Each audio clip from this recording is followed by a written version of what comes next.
as a Cowboys fan. Okay. It's not just me saying this.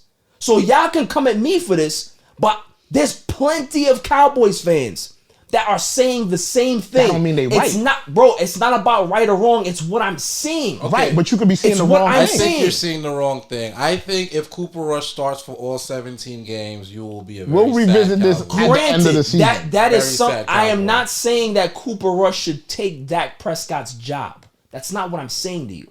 What I'm saying to you is that Dak Prescott needs to learn how to command that team. Yo, bad shit crazy.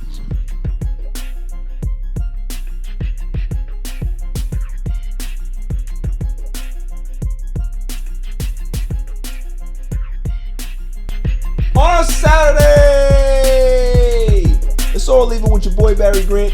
You can catch me on Instagram and Twitter at All Even Podcast. You can listen to the show on Megaphone, Apple Podcasts, Spotify. I'm all over the place, man. And trust me, go to YouTube, hit that subscribe button, like, share, and comment because the page is growing.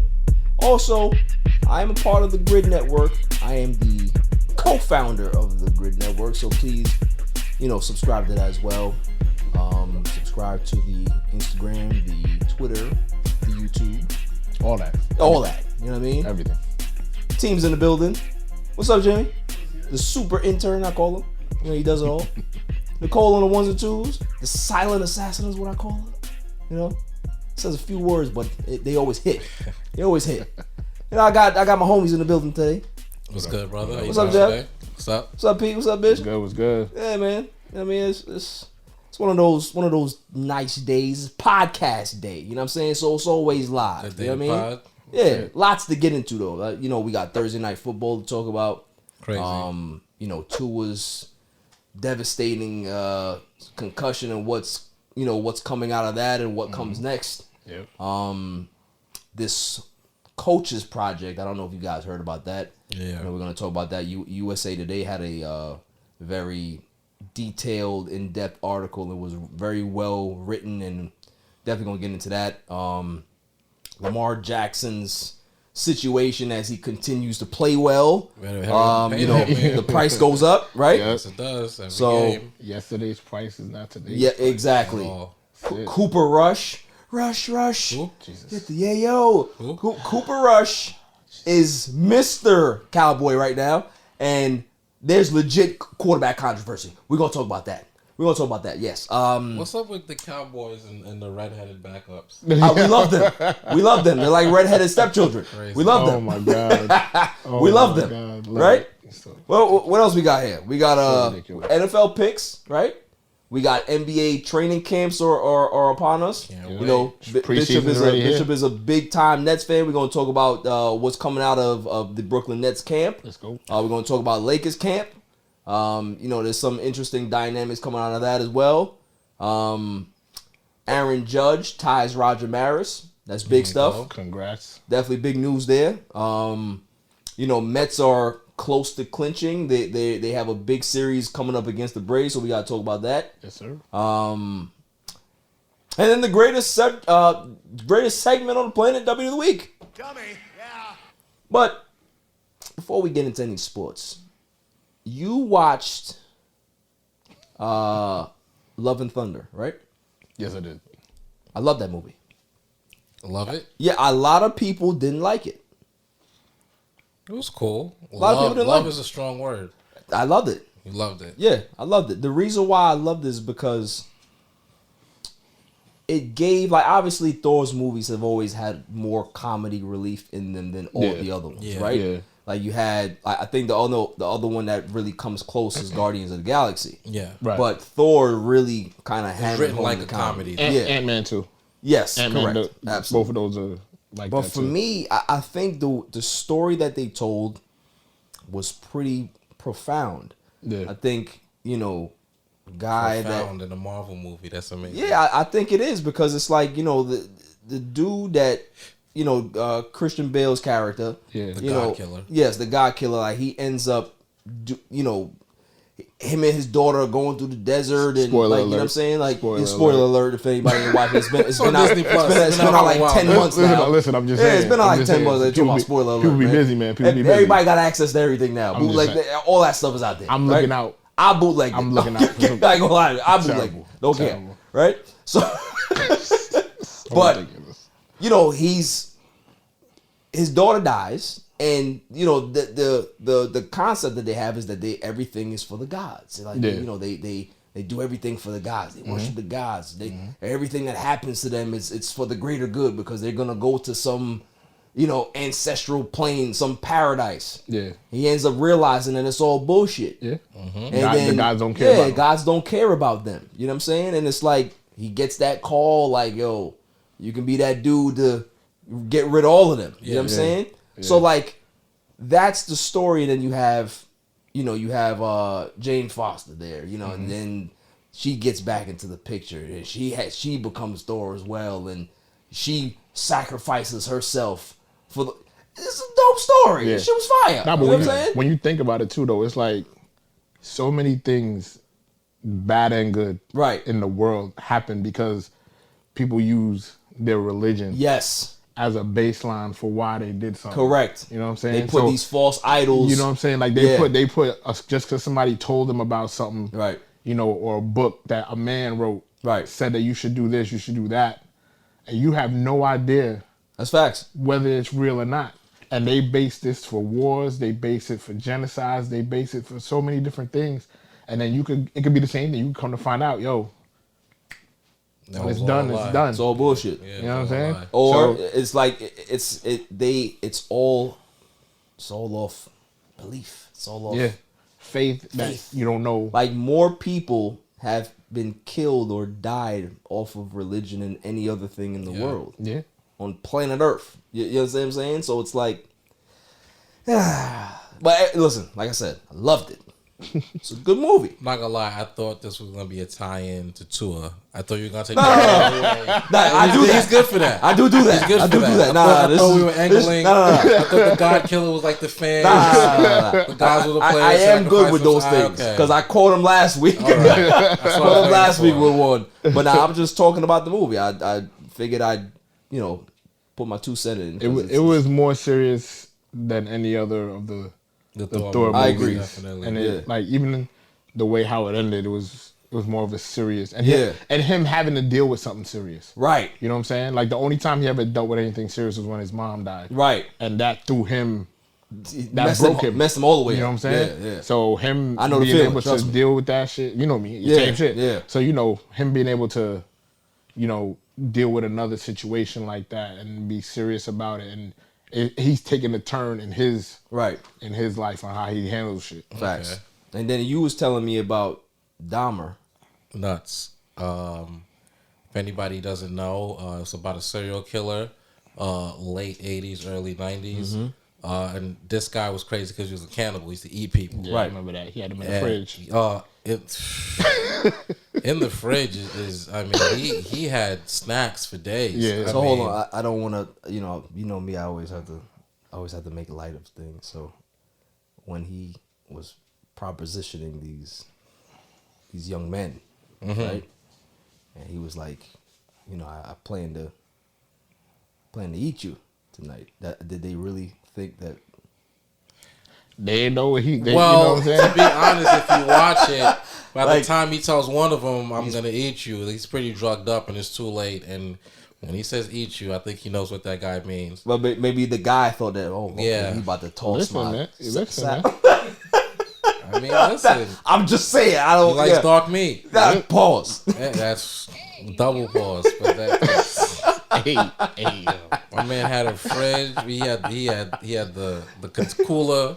Yo, he had a came vat of prepared. acid. Yo, He had snacks for days. yeah, bro. it's Like, crazy because I haven't even seen it yet, but I still remember that Yes. from when I was younger. Yeah, listening we to know the news. story, And yeah. I was just like, yo, he's what? Yo, Like, dude. a fridge full of a side body fridge. parts, Like you know he what had a I'm regular Yo, in the fridge with garage, milk you know what And I'm like saying? and like Jeff said, like one of a those big sci-fi freezers and icebox. whatnot. yeah, Yeah, like Jeff said, he had a like propensity normal for- people have a rack of lamb in the backyard to Yeah. barbecue. He He had a got, rack of Negroes. you know what I'm saying? correct. It was nuts. He had a rack of Negroes. That is the line of the week. Yo, bro. My goodness, I can't stand you. Get out. Get out. Not because growing up, I'm Jeffrey and I'm fourth grade. And this comes out and you got to deal with the jokes. Oh man. So like I'm very well versed on what this dude went through. And and I had glasses and he had the serial killer glasses, which they all have the same. So which everybody wants. Hold on. Everybody wants some glasses. Flag. So they used to. I fought it. They used to call you Jeffrey Dahmer? I ain't let that one slide. He was eating the booty holes, bro. Like he was eating everything. He was eating everything. Yeah, I feel you, but that was a specialty. So that was delicacy for him. Like, that's what he started. Everything. He started from the he made sure he left nothing on the table.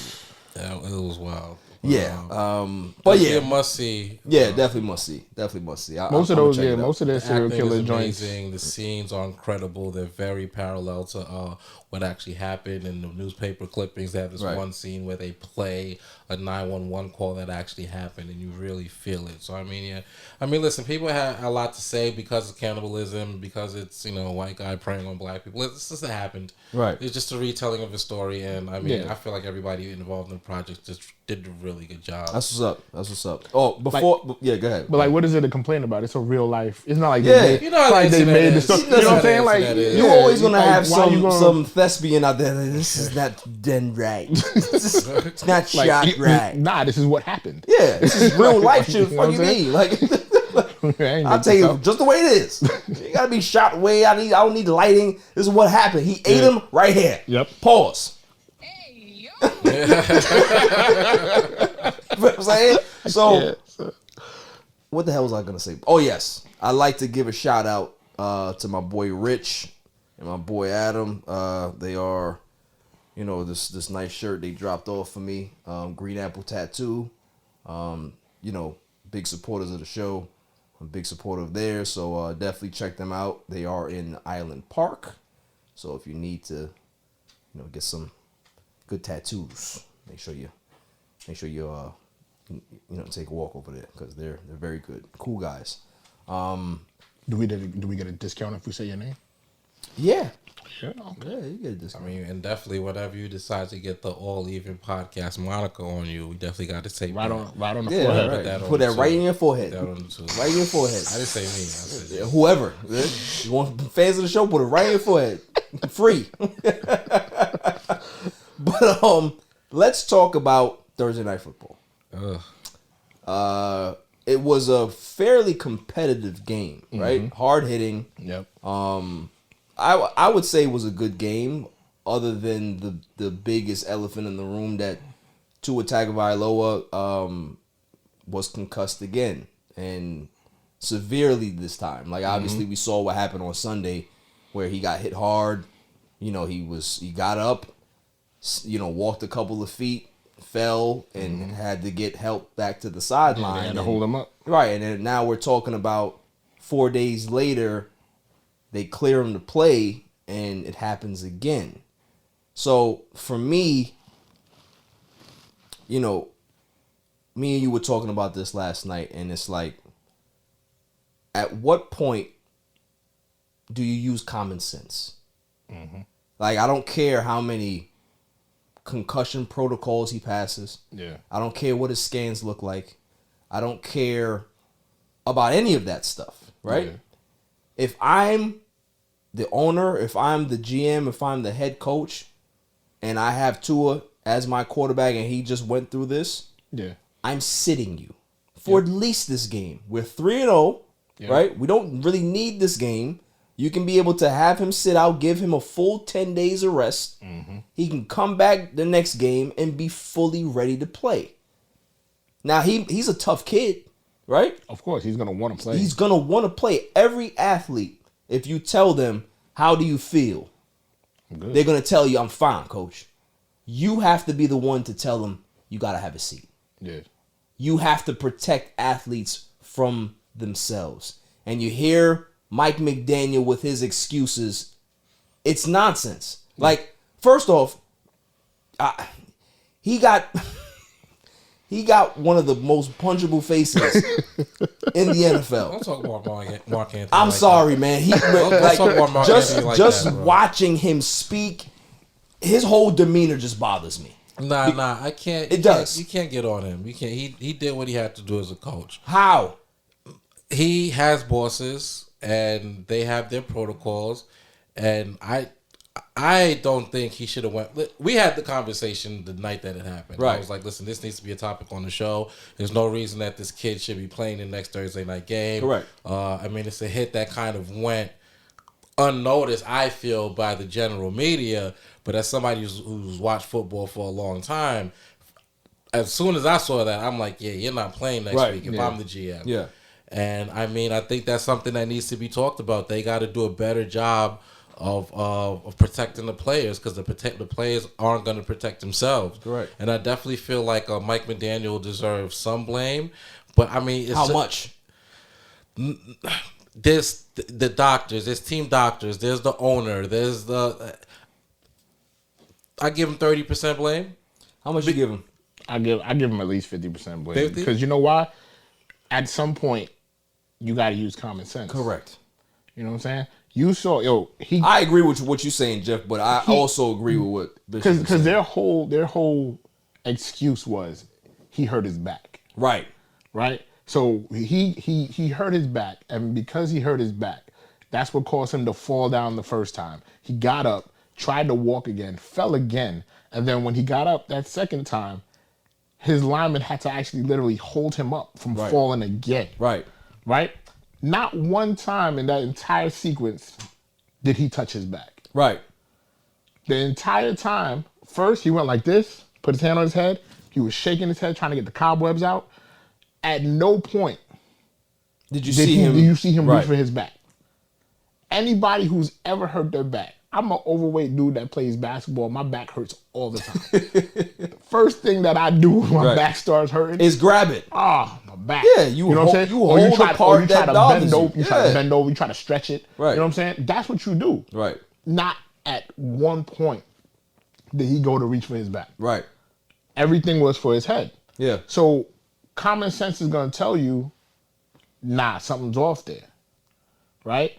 Now, everybody knows that what part of the protocol is when the season starts, they give you a test, right? And when they give you these tests, they want to, all right, how quickly you're going to answer these questions, how your eye follows this and do it. So you get a baseline of what to compare your results to when you get a concussion. Right. Everybody knows it's not a well-kept secret that players will fudge the results so that when something does happen, they can pass the test easier later on. Right. So knowing that, you can't let him back in the game. No. He shouldn't even not even play this game, but not even get back in the second half. Right. He should have never got back in. Yeah, we were talking about that too, Jeff. Is about he should have been. I thought he was out of the game. Yeah. And I was shocked when he came back. Yeah, I was shocked when he came back. Even if it is a back injury, because I don't believe it is at all. But even in the way that he fell, you can kind of say he had a back spasm and it leaned him over to the left and made him fully hit his knee. Even, I think that's a concussion. I've seen too many boxers just go down like that. But even if it is a back, for you to fall unwillingly of your own because your back hurts that much, take him out of the game, bro. Yeah. Like, because we just saw with Justin Herbert the week before, 2 rib shots back to back on plays, bang, bang. Mm-hmm. He hasn't been the same since. Right. They could have even took him out on that first play just to let him catch his air, which is really what I thought happened to him the second time around. I didn't think he was really hurt. I thought, damn, he got hit in the exact same spot again. He probably didn't get to catch his air from the next one. He's going to be down a little bit. Let him breathe and he'll be all right. Turns out he has a bruised rib. You just saw it happen on national television. That's one of the games that the league watches. Y'all get together as teams to watch Thursday night games together. Mm-hmm. You just saw it happen. Building twice. You just saw it happen. Yeah. And then you're going to let it happen to your quarterback? Yeah. Right. And I mean, also, not all common sense is common, but at the end of the day, as the league, you're so worried about optics nowadays. Yep. That should be an optic call. Right. My guy just fell, off his own bearing. You're not playing next week. Just even if you're optically, that don't look good for our fans, because now every time you're in there, we're wincing. Every time you take a snap. Yeah. So I'm praying for him because I think he'll be back. I think he'll be okay. He's young. Luckily, it's been like other injuries and not concussions. This is something that could change the trajectory of his career. Of his life. Yep. Of his life. But that's what it is too, because once you get a concussion, that's it. You're more susceptible to get another concussion. Correct. So look how many great quarterbacks had to retire because of concussion. Troy Aikman. Usually once a guy gets a concussion once, and he's out for like a week or two, usually what happens is if he gets hit hard again, he's gonna get another concussion. And then he ends up being out for even longer. Right. So and that's part of it. Like, say you get hit in your ribs, like you were saying with Herbert, you got to sit out, let that heal. Mm-hmm. This is your brain. When you get a concussion, your brain is getting hit. Right. It's rattling around in your skull. It's getting bruised. So how would you think that it's not? You don't need to rest that. Right. To let that heal up. So that's where you got to step in and just be like, yo, this is not good. Yeah. Here's the thing that I said in regards to this whole dynamic, right? Where everybody is, looking at the NFL for answers. They're doing the investigation. I'm sure they're going to find whatever they want to find in that investigation, and we'll see what happens there, right? But I said today, even last night to myself, I'm not shocked. I'm not shocked that this happens. And I'm not shocked because it's the fucking Dolphins. Yeah. See what they just if this was the Pittsburgh Steelers, this doesn't happen. No. If this is the New York Giants, this doesn't happen. Patriots. If this is the Patriots, this doesn't happen. Nope. If this is the Rams, all of these reputable organizations, this doesn't happen with them. That quarterback doesn't play that next game. Yeah. Fucking Dolphins, the same Dolphins that are boasting about how much they tampered and try to do bullshit in the offseason. Yeah. You expect this team to have any type of accountability of what happens on the field with their players? Yeah. I said this is the line that people are going to remember when I say it. You need to have awareness to have accountability. Yeah. Think about it. If you don't know you're a fuck up, how are you going to take accountable of something that happens? Yeah. They're not aware that they're screw ups. They just do shit willy-nilly. But not even that. It's also part of it is like they don't care. Nah, they don't. Because what's the penalty? What is the penalty? Exactly. There is none. You know what I'm saying? No so Stephen Ross is going to continue to do bullshit. They're going to continue to just throw the players out there because they don't give a fuck. What is the ramifications? He's not going to lose his team. No. What are you going to do? Fine him another $10 million? You think he cares? He already got suspended. He just watched from home now. What more can you do with you know what me? I'm saying? Like, you know what I'm saying? At the end of the day, like that's why I put it on Mike McDaniel, because the whole time, the whole discussion was about, oh well, me and Tua, we have this, this bond. I look at him like a younger brother. If that was your real younger brother, you gonna throw? If that was your son, you gonna throw him out there? That's your son. You gonna throw him out there on a Sunday? You see him get hit like that? That's your kid. That's my son. Nah. So don't give me that fucking type of line. Yeah. Don't gaslight me with that bullshit. And then got the nerve to come up with that dumbass excuse. Yeah. And say that and use that as a come on. You know we what I'm all saying? have eyes. We all have eyes, bro. And that's the whole thing. Like that's why for me it's like. But you can't. The other thing is the players got to be accountable too. Absolutely, but they're not. They're not. But you still, at the end of the day, you gotta save them from themselves. You got to save them from themselves. But Tua also, like, you got to know, yo, this could affect me in the long run. But see, that's the thing. You know when what I'm saying? Talk about young kids, when we were all that age, we all thought that we were invincible, Superman. bro. Listen, bro. And look what what I'm saying. He like, went through. Like, yo, let me tell you something. Real shit. When I was 23, 22, I never imagined myself 37. Yeah. You know what I'm saying? Like I was always looking at people that were older and saying, damn, you old as hell. Blah, blah, blah. I never imagined myself that age because you're just stuck in whatever bubble you're in. That's how most young kids think.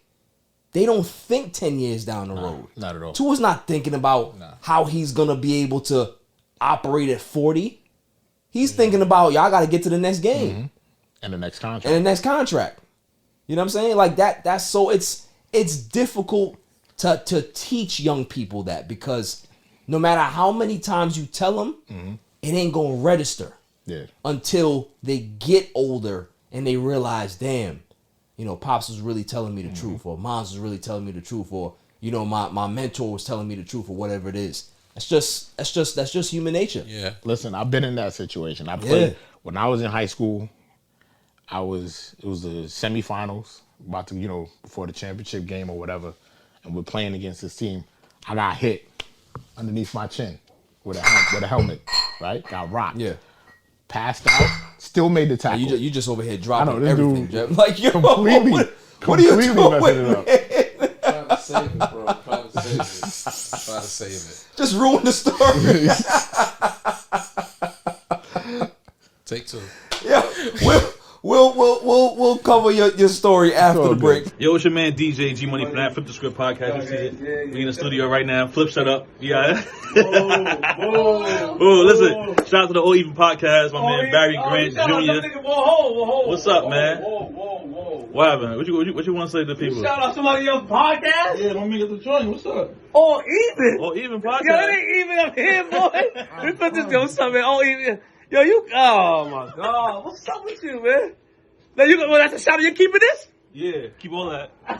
You want to jump in the All camera? Even podcast, right? Yeah, All Shout out Even. to All Even podcast, right? All Even. That's your man. My man. All right, shout out to All Even podcast. You cool? 100%. He cool. Is he cool? Let me see. Is he cool? G.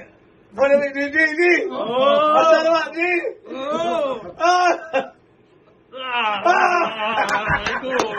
He cool, man. Welcome back, y'all. So before, Jeff just destroyed the whole set. Yeah, Bishop was telling his story. Go ahead and finish. Nah, that's all right, man. It's all right. Go ahead and finish the story, man. It's all good. It's all good. All right, so you don't want to finish the story. Let's move on to a topic that's very interesting. It's the Coaches Project. USA Today put out a very detailed, in-depth article about, minority coaches and the lack of getting hired, right? Yeah, the lack of success of them not being hired. Now, granted, the NFL had a spike, I believe it was last season, in regards to how many minority coaches have gotten hired in regards to being coordinators, executive. But we're talking about the seat. We're talking about the seats in regards to head coaching, right? Yep. There's been a lot of coordinators in regards to DCs and OCs. You got Eric Bieniemy that's still out there, right? Yeah. We have what's his name? What's my guy from the Bucks? Byron Leftwich. We got some reputable guys out here that deserve head coaching jobs, and they're not getting them because there's a poll going around, and these execs, these owners, saying that parts of the reason, I'm reading it right now, didn't look the part. Which is crazy. What does that even mean? Didn't look the part. So, what are we talking about here? Yeah. We talking about how I'm dressed or how my skin looks? Which one is it? Right? Ain't none of them wearing suits. It's not like you on a field. Belichick is in out a here three-piece suit. Belichick looks like he shops at Walmart, right? He's going up to the press conference with holes in the hoodie. Yeah. Cut off sleeves, sleeves, like looking crazy. Like he did that shit himself. He definitely did do it himself. Yeah, I believe it. So it's like, look the part. What does that actually mean? Like, so let's go ahead and click this. Didn't look the part. The reasons black coaches don't get NFL head coaching jobs. Biases are showing up before coaches even begin the interview. Absolutely. According to the league, some of the excuses teams have used as to why they have passed over otherwise qualified black coaches include never called plays. That's interesting because I remember Zach Taylor doesn't call plays. I remember Adam Gase didn't call any plays in Denver before he got his head coaching job, because when you coach Peyton Manning, You don't call plays as an OC. You give suggestions. You give suggestions. Right? But he got a job. But it's neither here nor there. Moving on, right? Too many friends listed on potential coaching staff. Now, if you're hired somewhere, Nicole, and you're a pleasant person, right? You're going to have people that say, Nicole is a really nice person. You're going to have a lot of friends. Yeah. So having friends now is a derogatory thing. Detriment to them now. Interesting. Being liked by everybody is an issue. Which doesn't make any sense because if you have a coaching staff, Right. You're supposed to be well liked. You got to work together. Correct. And you're going to staff people that you've worked with before. That you have a relationship with. Yes. Because you need to have Rapport. synergy, and all that shit. Yeah. Interesting. Huh? This is great. Moving on. No previous game clock management. Now, correct me if I'm wrong. How are you supposed to have game clock management if you've never been a head coach before? I mean, there's a couple in the league right now. There's a guy right now. Super Bowl ring. We're not even going to talk about him. Let's talk about the guy that has the head coaching job right now. Nathaniel Hackett is a head coach for the Denver Broncos. He hired a consultant to help him with, guess what? Time management. Clock management. Game clock management. Yep. I think Denver might have the most delay of games Yes. in the league right now. How interesting. But guess what? Doesn't look like me. Nathaniel Hackett doesn't look like me. He looks the part for the job. He looks like Jimmy, handsome man here, right? That's the thing. Like, so without saying it, they're saying it, right? Next one. Unaware of their ability to motivate veteran players. Which is Again, I'm paying now $10 million a year to play football, but I gotta motivate you. I'm an OC, I'm a DC, exactly what you said. Your job is to do this. That's your job. Yeah. Like we have I remember the situation in Houston where Bill O'Brien demoted Romeo Crennel from DC to I don't know if it was D-backs coach or something like line coach, promoted Mike Vrabel to DC. And the very next year, you know what happened with Mike Vrabel? He got the head coaching job in Tennessee. And then Bill O'Brien did what?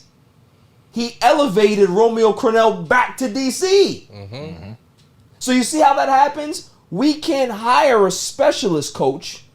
I need to promote him to DC, a coordinator, so his resume looks better. Right. But the guy who's already there, oh, no. Can't get him a job. Yeah. Yo, this shit's crazy. But it's But for this one and last one, Mike McCarthy, because I don't see him leading anybody. There you go. There you go. I watch Hard Knocks. I've seen him on All for Nothing. And then clock management, Mike McCarthy. Gets better. but even before you go, yeah. it's the same thing like how they used to do in job interviews. Right. Oh, you don't have the experience How to do this job. But if nobody's gonna hired me, how am I gonna get the how am I ever experience? gonna get the experience? Exactly. I went to school for this. I got a degree for this. Whatever. But if you won't hire me and give How me can the I get experience, the, how am I going to get it? Exactly. How can I get the chance to prove that if you don't hire me? Even their wording is funny because they said they don't know if you have the ability. Right. So they're making they're making a snap judgment Correct. without even giving you a chance. Correct. Look at my guy, Anthony And what Miller. and what do they normally make snap judgments on? Yeah, on How you look. how you look, familiarity. How you look. Next one. This one's good. Didn't interview well. That's the number one. That's always That's the number number one. one. Because in the NFL, Jimmy, if you don't know, there's a thing called the Rooney Rule. The Rooney Rule forces every NFL organization that you have to interview at least one minority head coach for candidate. Now, for these good old boys that I call them, these old white men that come from a different way of thinking, you're forcing them to do something that they don't want to do. So what ends up happening is that they're going to fill the protocol, but they're not going to hire that guy. I never forget that when... What the hell was that? Was that your phone? I don't know what you're talking about. Dummy, yeah. Yo. Dummy, yeah. No idea what you're talking about. So... Yo, I ain't even flinch. I don't even know what that was. Right? That was crazy. What kind of sound is that? It's Twitter. That's why. So, Some bird tweeting or something. I don't know. What that was. so I remember when, before Mike McCarthy got hired, right? Jerry Jones interviewed Marvin Lewis. Mm-hmm. Now, put yourself in that person's shoes. I'm putting on my good suit. I got my playbook here. I got all the offensive schemes and all the stuff that I'm going to run and tell you how I'm going to be able to get Dak Prescott to get to the next level and how the defense is going to look under me and who I'm going to hire and all these things. You got to spend time putting this shit together. Mm-hmm. But you know you're not getting this fucking job. You know that the only reason why this man is sitting with me here is to fill a fucking quota. Yep. And the guy he lost the job to, again, just 3 times the charm, same coach, McCarthy, won the job off a drinking contest.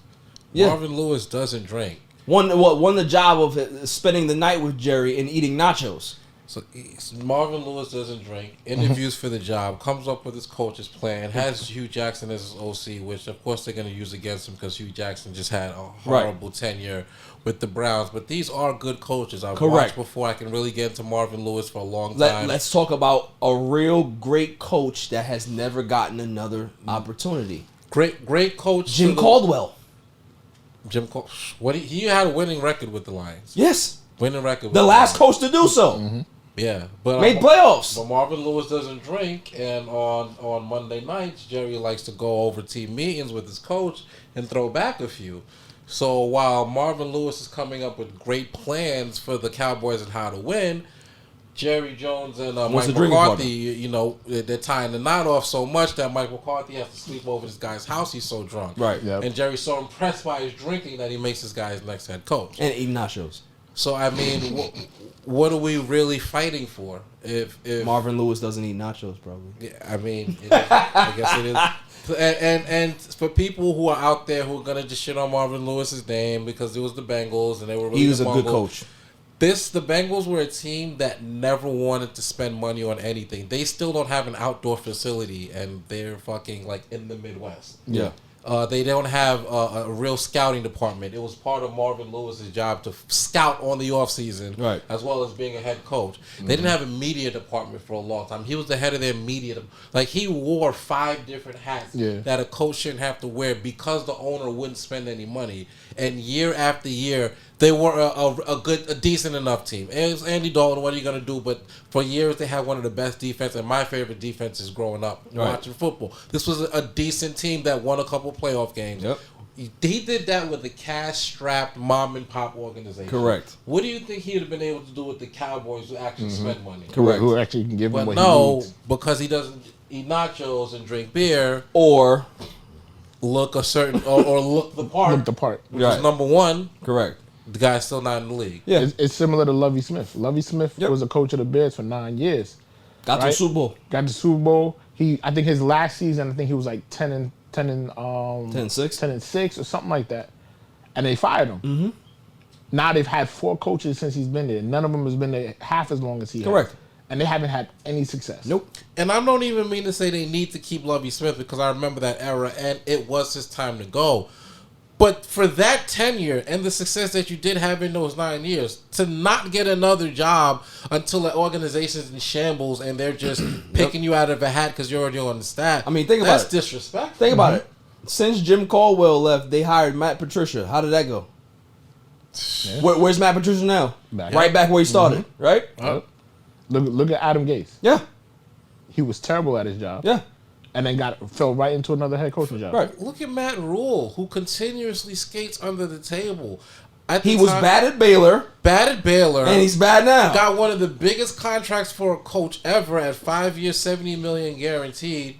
It hasn't had a winning season. Right. Hasn't drafted a good-looking prospect. Like, got rid of Cam Newton when Cam Newton was still at the tail end of the career, but you could have did something with him. You did all of this and have nothing to show for it. Right. Yet 5 years guaranteed $70 million. Meanwhile, Anthony Lynn and what was the coach of the Houston Texans 2 years ago? Just getting the legs cut out from underneath them. 2-year contracts, getting kicked out of 1 year. These guys have 5 years guaranteed. They can mess the team up. Irreparable damage. But then when you get another guy in there, he gets his leg.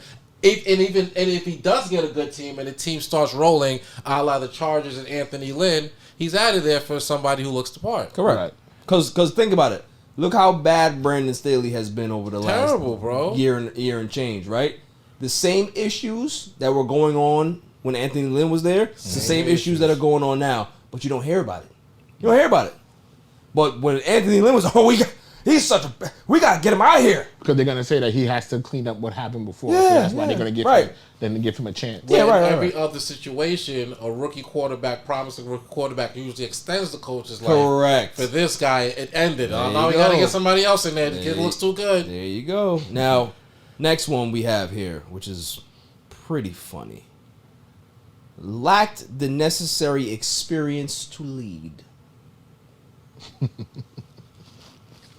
It's a fucking joke. It's comical. It really is. Seems this one's good.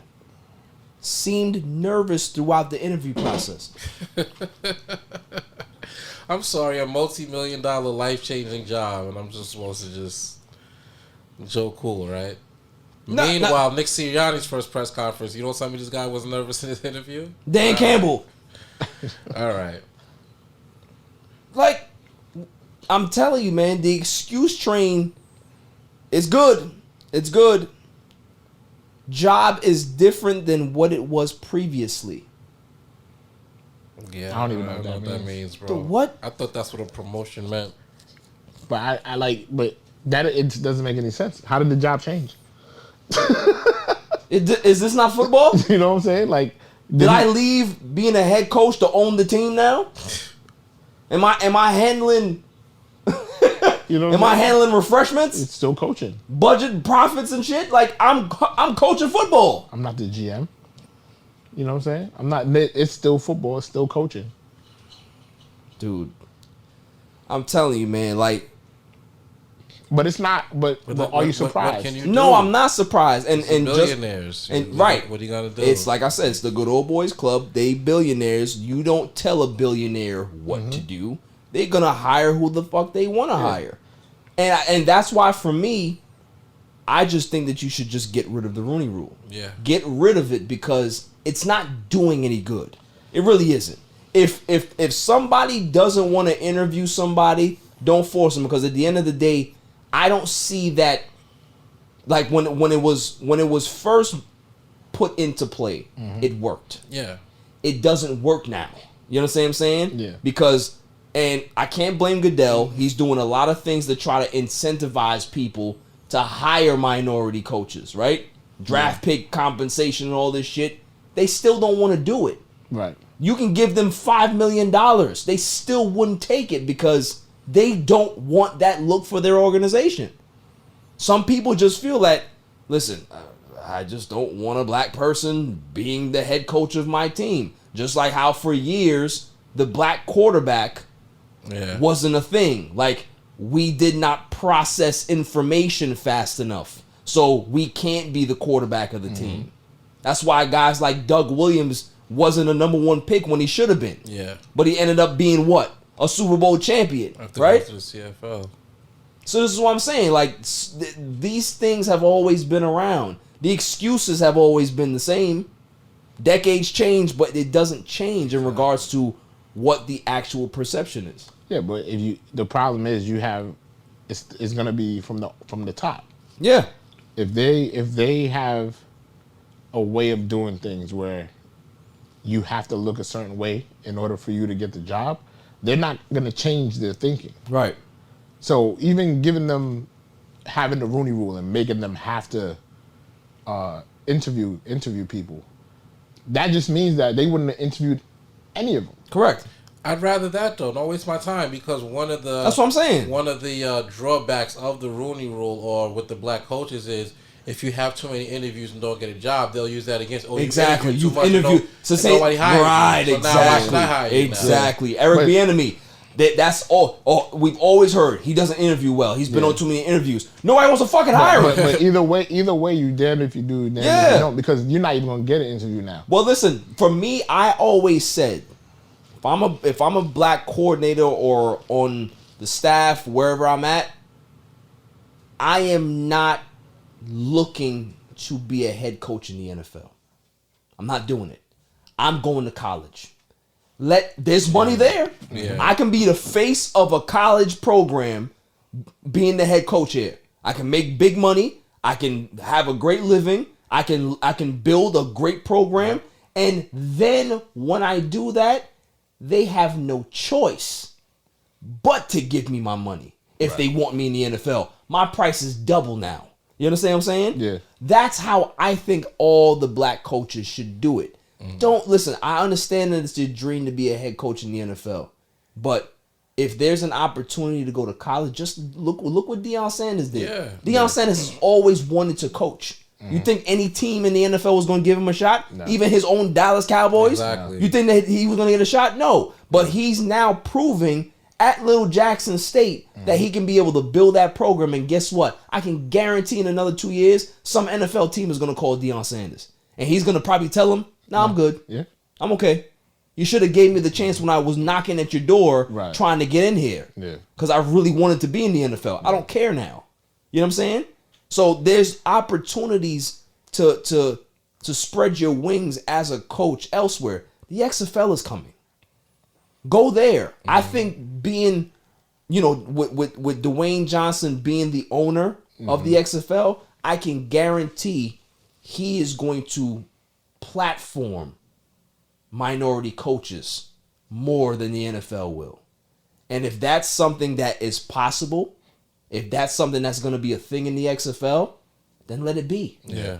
You know what I'm saying? There's more opportunities out there for people. NFL ain't it's the biggest game, yes, but there's opportunity to be able to have an impact elsewhere. But also the owners that would be coming into the XFL Are different. are going to be more progressive. Correct. Yeah. Absolutely. It's not going to be the same owners that Yes, have had these I things agree. for Yep, years, and I agree. You know what I'm saying? Have a certain way of thinking. Yep. Definitely, man. I completely agree with that. Now, moving on to a topic that Mr. Jeff over here loves, because he loves to troll me constantly with this fucking topic, right? the truth. At the point where it gets me upset. It's the truth. I'm already getting hot about it. You know what I mean? Like, well, like that type of hot. But I'm getting upset, right? He's a big Lamar Jackson fan. I like the kid. I think Lamar Jackson is talented. He's showing his worth this season in regards to throwing the football. But I told him the other day that I don't blame the Ravens, and I don't blame him. I think that the Ravens organization looks at Lamar Jackson like, okay, you are this dynamic bolt of lightning. Like you're this shooting star. You're this once, like you kind of, it's like a what do you call it? Like an eclipse, right? You see it, it's beautiful, and then it's gone, right? They don't know the lifespan of this athlete. So it's like how do we put a monetary price on this, right? How many years do we put on this? How much do we invest in this? We don't know. That's crap.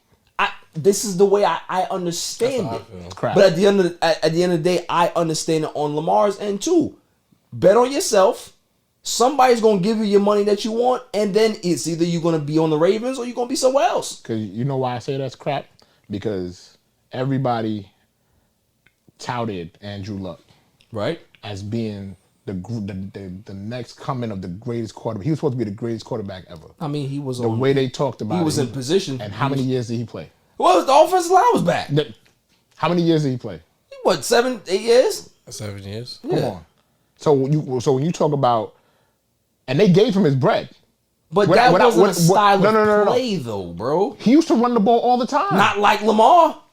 He ran it worse. He ran because he was running for his But- life. Yeah, but he ran it worse because he wasn't able to get away from people. Because he used to was running from his life. He used to run through the tackle, run in between the tackles, and he used to power over D-backs and all of that stuff. They didn't have a problem giving him his bread. Not even a little bit. It wasn't even a question. He got his money. But I don't think it's a for me. I don't think it's a white or black thing. But it's a stigma to it. When you look at Steve Young, right? And they talked about Steve Young as a quarterback. Steve Young was a scrambler. Yes. Steve Young was a quarterback that used to run all the time. Correct. But he never got a stigma put on him for running the football. But here's but why it's different when you're a black quarterback. But like McNair, they're gonna say that you pull the ball down too quick. You don't want to let the play come out and everything like that. Nah, it's what I gotta do. But here's my kickback from that, right? I understand the whole Steve Young dynamic, right? But Steve Young showed you the ability to make certain throws. Steve Young had weapons.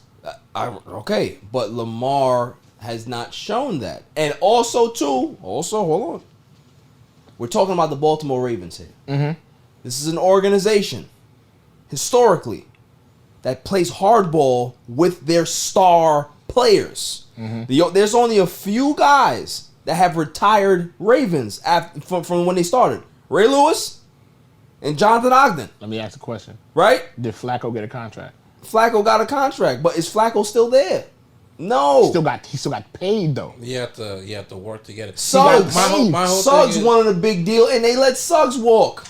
That's how the but Ravens you work. But you can't use a regular position versus a quarterback. I'm So the saying thing is, that I disagree with both of y'all. they I'm be honest play with you. hardball. But go ahead, Jeff. I agree with that part, the hardball. I don't agree that they don't know what he is and they don't want to pay him, and I don't agree that they're just. Sorry, what was your point? That No. I just think that it's crap that He I said think that it's bullshit. It's So a my style whole thing is, of play thing. I think they're both being babies. I don't necessarily agree with that. I think they're both being babies. I think both of them are being petulant children, and they just need to figure this out. Well, it's negotiation, right? Yeah, but it's a childish negotiation. They're willing to give you $250 million. That is well slotted to what you're supposed to be. That's more than whatchamacallit. That's right? more than Kyler Murray, Yeah. less than Deshaun Watson as far as guaranteed money. That's what he wants. He wants and guaranteed that's money. where I feel like he's being a baby. Yeah. They're giving you $210 guaranteed, $40 they want to have flexibility with. I think that's a fair deal. Yeah. I agree. Just for any quarterback, not even for your style of player. Let's ask Bishop. You think that's a fair deal? $210 guaranteed? $210 guaranteed. See, but this is where it depends on what the other quarterbacks got. You know what I'm saying? Because you're looking at Lamar. Lamar's already an MVP. What did Kyler get? 196. 196. All right. So you get. You know what I'm saying? So bro. let's discuss this more after the break.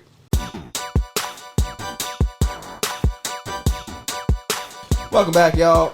So we were discussing Lamar Jackson's contract situation. Jeff, you said that you kind of disagree. Yeah, I disagree with both y'all premises. Not that y'all necessarily wrong in the takes, but I don't really feel like it's we don't know what he is, so we don't want to pay him, or it's we're scared of his style of play because we don't want to pay him. Because we saw Dak get paid while he was injured, and even if watching Lamar this year, after he got injured, while he was still hurt. No. He got paid before he got injured. Yeah, that's that off season. That ankle. He got paid. Yeah. He got paid that. he off got paid season. and then broke the ankle. And then broke the ankle. Terrible. Yeah. That's even worse. But no, my whole thing is I think it's a silly dispute on some just like contractually. Like I don't even think it's we don't want you or we don't want to pay you or we don't want him. Now I think it's they don't want to set the precedent for being outside of Cleveland, which is a special situation. They don't want to be the ones fully guaranteeing contracts. Yes. And for Lamar too, you're really arguing over one guaranteed year, which if you play your cards right, you can go back to the well and back to the table anyway. So to be playing without that high a number of a guarantee, Like, I feel like both of y'all being silly. It's like somebody needs to, like, grab them both, put them both in the corner, and just be like, yo, y'all got to figure this out, like, by the end of this week. Like, whatever. Because they have the 250 slotted. And you're just arguing over how you're going to get it. I'm like, I'd be willing to play ball a little if I was Lamar and work with the team.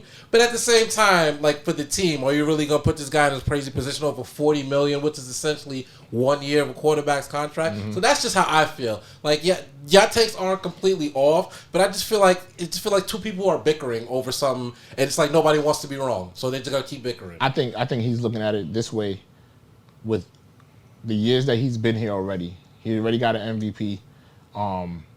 They already try to downplay his abilities by saying he can't throw, he can't win the big game. Like he can't, they already try to bring him down. He got that MVP too early, right? You know what I'm saying? If he got the MVP this last year, there'd be no discussion. But they keep trying to find ways to chip away at how good he is. But that's negotiations. That's why he needs an agent. But that's the problem. That's why he needs an agent. But see, that's the problem. That to his face. But it's not him. Have they put him in the best position to be successful?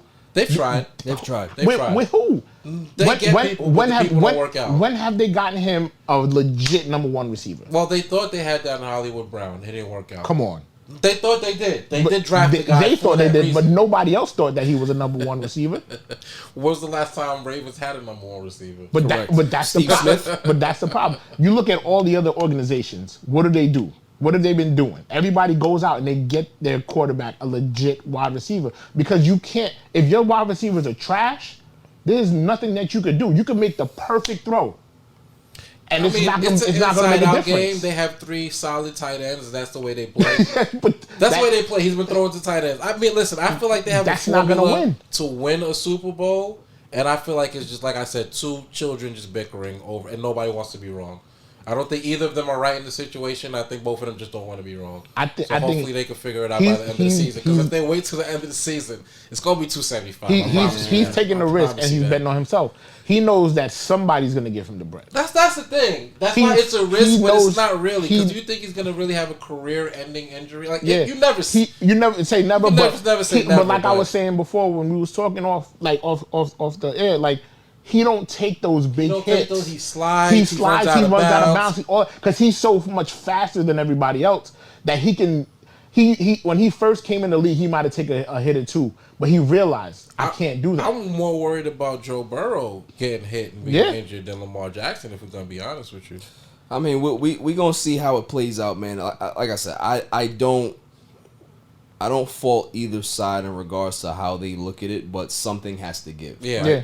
If both of them want to continue this relationship, something got to give. And normally 9 times out of 10, the organization has to bend to the player. Yeah, because listen, what are they going to do? They're going to franchise tag him. Right. Which is going to make him get more bread. And then every time they franchise tag him, it gets more bread and more bread and more bread until you got to make a final decision like, all right, sure. Or should you just bite the bullet now, save yourself some bread, and pay him? What I wanted my Dallas Cowboys to do was I wanted Jerry to test, to call Dak Prescott's bluff. Say, okay, go to free agency and see what happens. See what your market dictates. It's a dangerous game, though. It is a dangerous game, but if you're not sold on the person that is your quarterback, that's the risk that you run. It's the same thing that the Washington Skins at the time did with Kirk Cousins. Look at them since. I get it, but they said to themselves, we will rather test the market than give him that money because we don't believe in him. But then my saying is, look at them now, because Kirk Cousins looks like every other year the Vikings look like they're doing something and they actually go somewhere. And Kirk Cousins cannot play in the big game. They knew that. But what has the Washington done since? It's fine. It's but it's not fine. I don't think it's fine. You have we got 16 games to play. You got to sell something to the fans, and you got one of the best defenses out there. You got all these young players that you're wasting. I'll pay to their see time Kirk Cousins. on. You got me watching Carson Wentz. Come on, I'm good, brother. Here's the thing. Who was the guy they had last year? That's why y'all are not. That's why y'all not they had GMs. playing last year. Well, yeah, I sell tickets. that's why y'all not GMs. I and sell that's why y'all tickets not and I'd be owners. going to the playoffs. Because you guys would give money to the wrong players. Nah, Unlike how? What do Kirk you Cousins mean? goes to the playoffs every other year. Kirk He's filling up seats. Kirk Cousins lose big games every game. You know what his I record is in don't Monday care Night about Football? Monday Night Football. If we go You know to what the his record playoffs, is? I don't care. You know what his record is in the playoffs? 220. You know what his record is in the playoffs? When was the last time Washington went to the playoffs? I would rather not make the playoffs than You're pay that bugging. man. You're bugging. We're here for money, as right? An owner, That's the whole thing. As an owner, you're here for Nah, money. see? You can't be losing playoff game And money. this is a great segue into my next topic. So is it money or 'Cause championships? Like I said, Jerry Jones should have played hardball with Dak Prescott because he never wanted him.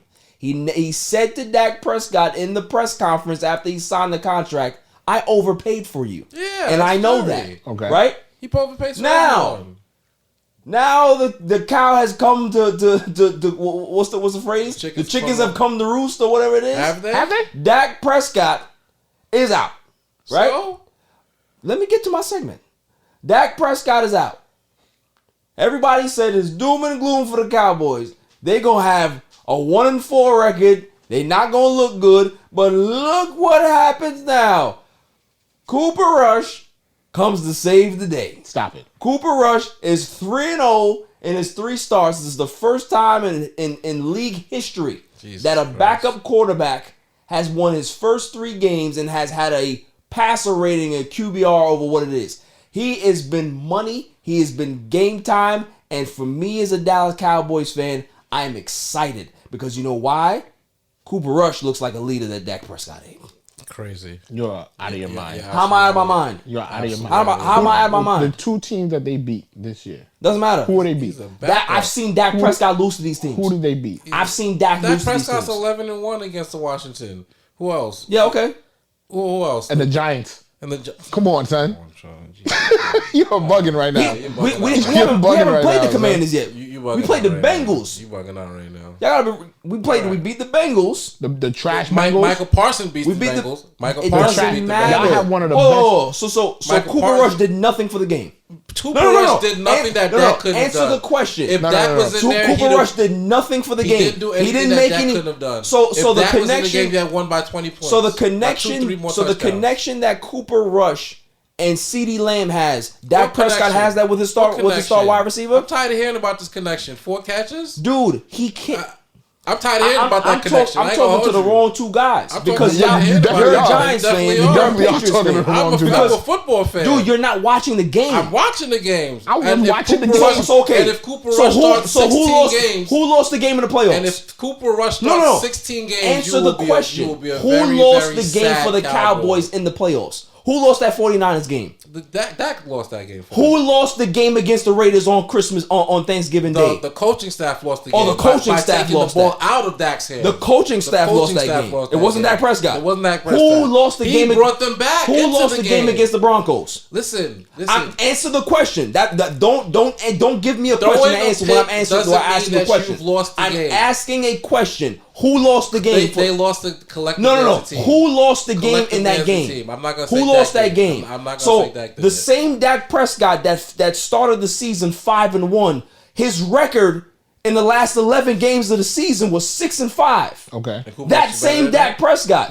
What I'm saying to you is that I'm not saying that Cooper Rush is a more talented quarterback. I'd be crazy to tell you that. I'm telling you that leadership and intangibles matter. Dak Prescott doesn't have that. You're crazy. I don't care how far you can throw. I don't care about what you can do.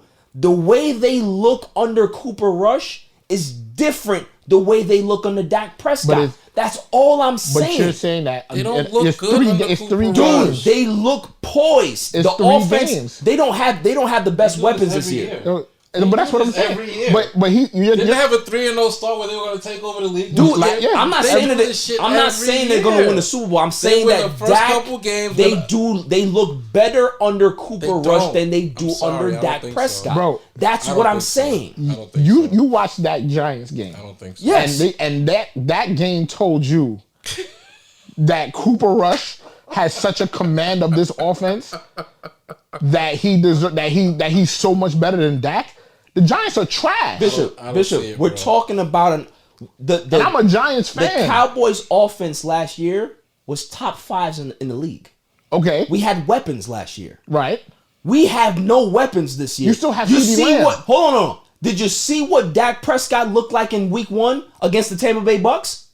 Did he look good? What's the Tampa? No. What's You ta- see, this No, is no, where no, y'all no. move the But what- fucking no, goalposts. it's not moving the We're not goalposts. asking Hold on. goalposts. No. Tom Brady looked good Before- all year. It's week here's the 3. thing. He still hasn't When looked I good. ask questions, y'all have to answer them. It's my fucking show. He looked bad. Okay. So I'm asking a question. So how does He everybody else looked that played terrible. against Tampa look? He looked bad, right?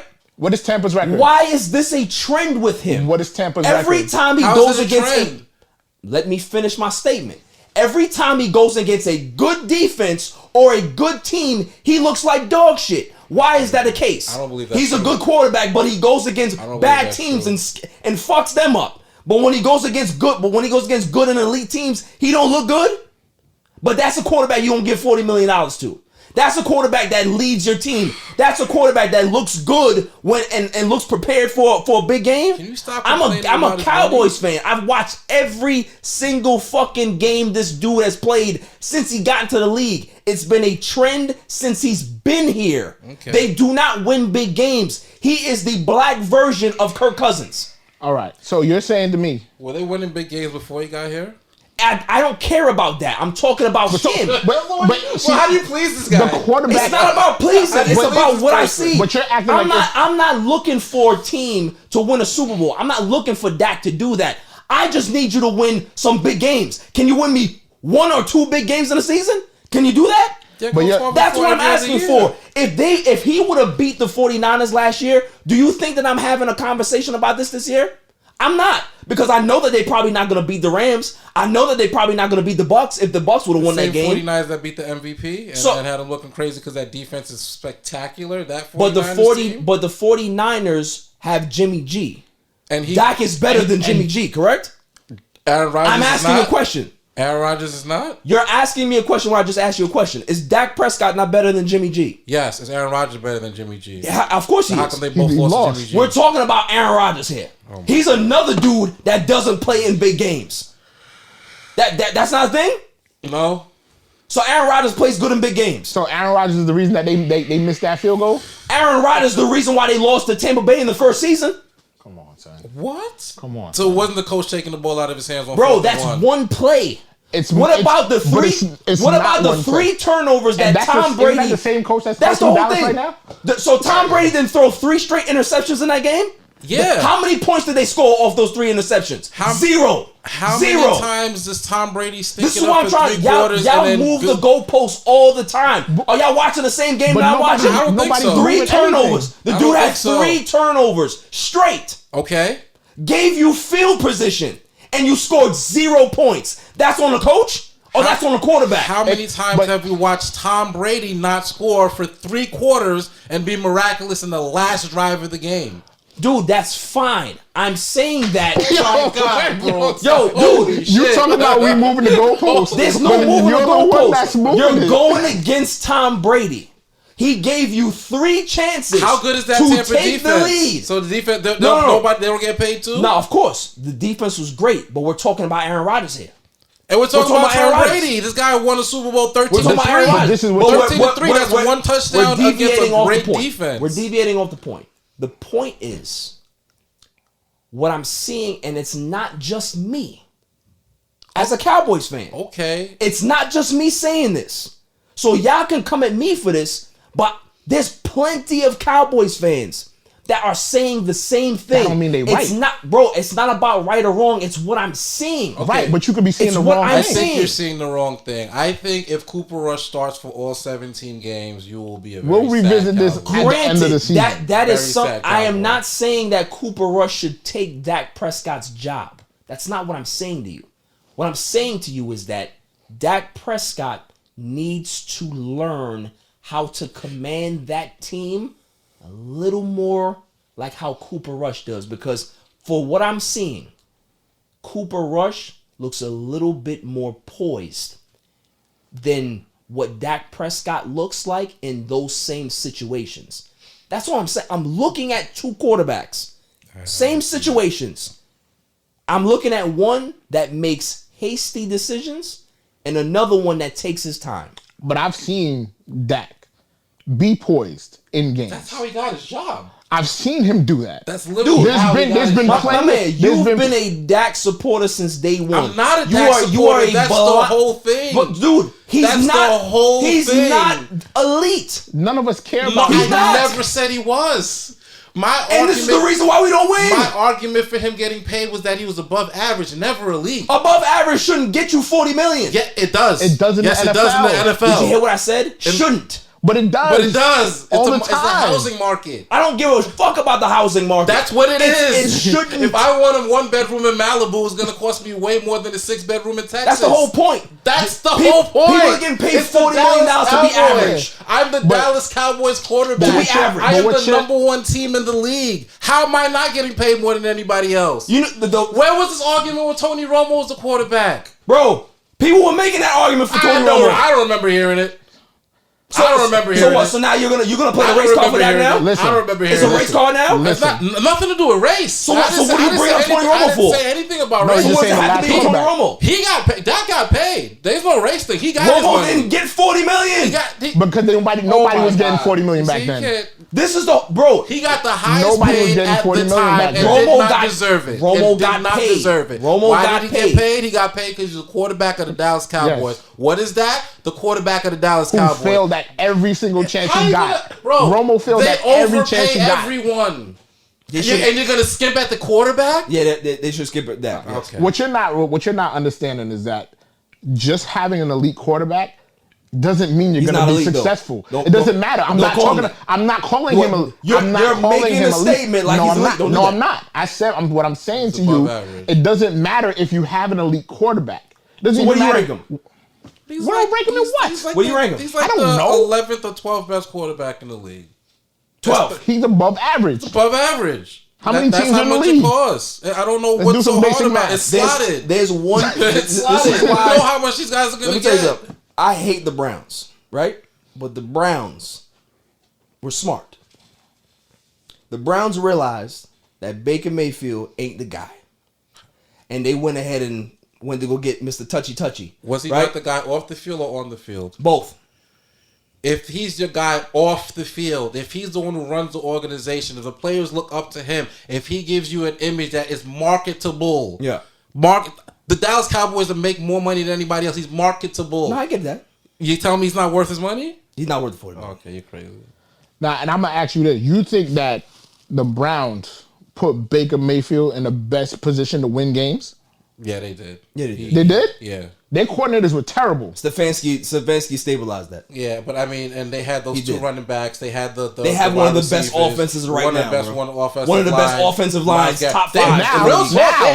When he was there. But when he was there, he was also playing with a torn labrum. That's his business. Nah, that's his problem, bro. But even the year before, he could have done that. That's his business. But we just was talking about you have to protect the player from himself. How you going to win if you have a hurt quarterback playing? Listen, Baker's an idiot. We all know this. Baker lost his job because of the off the field stuff. Correct. Not on the field. Yeah, but it was on the field too. But that's why you pay a guy like that, because he's there for you on and off the field. Yeah. But my thing is this: as a guy that's looking at football from just the X and O's and the big plays, the big games, he comes up short. He's average. He's average. Yeah. He's above. He's slightly above average, but he's better than Cooper Rush. And as a Cowboys fan, he's better than Cooper Rush. I'm telling you, it drives me crazy. To watch. But also a big part of what you're missing, y'all have had terrible coaching. Y'all not gonna win, bro. Stop putting it on that. Y'all have had terrible. Y'all are not gonna win. When was the last time y'all had a good coach? When was the last time Jerry Jones stayed in the office? Parcells. And what happened?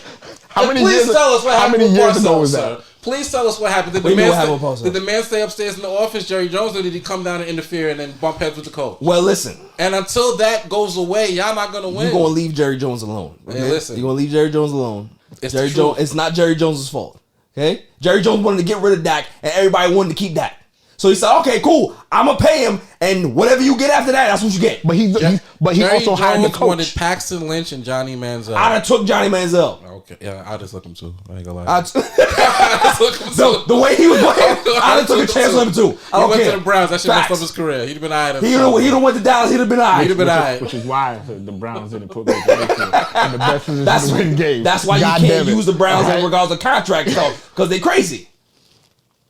But I didn't care. Listen. You see what I'm saying? That's the side. I can't talk to you about no Dak Prescott talk Why? because you're a Giants fan. You're biased. How am I You biased? He beats us every year. It doesn't matter. You're biased. I've watched him beat us Biased. every year. I watched him Since take Dak the team Prescott's apart. been here, you've been supporting because you know he's the downfall of my team. No, That's he's why. not. He's the Your downfall of my owner team. is the Y'all downfall of went your team. 13-3, 12-4. What's that mean? And we can't win a playoff game. Every week I Yes. got something to look That- forward we can't win a to. playoff game. In Fuck the true, Giants in fan. true These Cowboy past 3 fashion, years have been y'all rough, been losing playoff games since before Dak got there. It don't got nothing to do with He tried that. to say the other day, we'll send him to the Lions. Y'all are the Lions. This is what I think of y'all today. That's terrible. Yeah, all right. That's what That's I horrible. think of y'all today. You don't deserve that. Listen, it's my show. I can do what I want. It's my show. I can do what I want. All right, y'all attacking me about my picks, my takes on Dak Prescott. I said what I said. You're too rough, bro. I said what I said. You're mean, bro. You gotta Yeah. have a heart, son. What you mean? You're too rough, bro. Why am I too rough? Your bar is all the way up here. Yeah. You know what it is? You know why? We You know why? grew up with Peyton. That's right. Tom Yes. and Aaron. There's other That's ways why to it win, is, bro. I've seen good quarterback play. I watched Peyton Manning We're do spoiled. wonders, right? We're spoiled. I watched John Elway do a whole bunch of stuff where people say this one's for John. Like I've seen that. And you know what? You know what? All those Spoiled, bro. And you It's know not what all always those like quarterbacks did? Losing the playoffs, losing big games. John Elway went to 5 Super Bowls. Struggle. He went to 5 of them. Struggle. How many He win? went to 5 of them. How many he win? Exactly. He went to 5 of them though. Exactly. How much Dak went to? Eli won 2. Eli, give me Eli right now with Dak. But what I'm telling you is, terrible, but this is bro. what You I'm hear saying. that? You hear that, Dak? But this is what I'm saying These to how you. your fans treat you. This is bro. what I'm saying to you. Coaching matters. Not having an elite quarterback. It's about the coaching. They got to put you in the right position to win. So it's the coach that allows Dak to throw bad passes. If you don't have If everything, if there was something that We was talking all of this tied down, crap, throw and the something at Dallas you. Cowboys defense might end up being like top 2, top 3. Yes, this year, elite. and we'll pull them into the playoffs. And We Dak talking all Prescott, this crap, Dak Prescott but- gonna come back and he gonna stink it up, and we're gonna be right back Yeah, here right back in and talking talking about it. they're gonna lose in the first round of the playoffs Yes, like they you're always gonna lose do. a wild card round after winning the division. Mm-hmm. Yeah, Y'all not winning the division. yes we are. Y'all not beating the Eagles. You see what I'm saying? This is why I can't speak to you. I feel like the Eagles will stumble, bro. I That, don't know. yo, I feel this, like, we not- talking about the Eagles I here. I feel like the Cowboys schedule is just in general I easier. think the confidence that Hurst is playing with right now, like Nicole, there's a lot of making bias talk in here. Let me tell I you, am right? a Giants There's a lot fan. of bias I hate talk in all here. of the teams that we're Right? talking There's about a lot right of bias now. talking Like here. the I don't Bengals appreciate were the it. You're a hardest team, the Patriots Cowboys. fan. He's an uppity fan, but you're gonna feel it. You're gonna feel it soon. Listen, Oh, I'm feeling it already. listen, Bro. I can speak to this bad. objectively because It's I've bad, seen my bro. team win Whoa. Matter of 2 fact, Super Bowls in the let's last 20 segue years. into that. Let's segue into the Patriots. I'm hurt, so.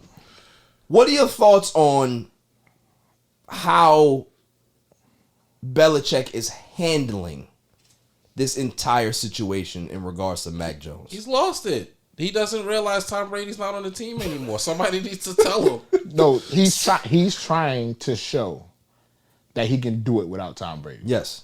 But he has to change his ways, bro. You can't be talking to free agents a certain way. You can't be lowballing the people on. You know what it is? You can't be the slave driver and practice no. And I do you one better too, relax, Jeff. bro. Do you one better. I'm gonna piggyback over what you said.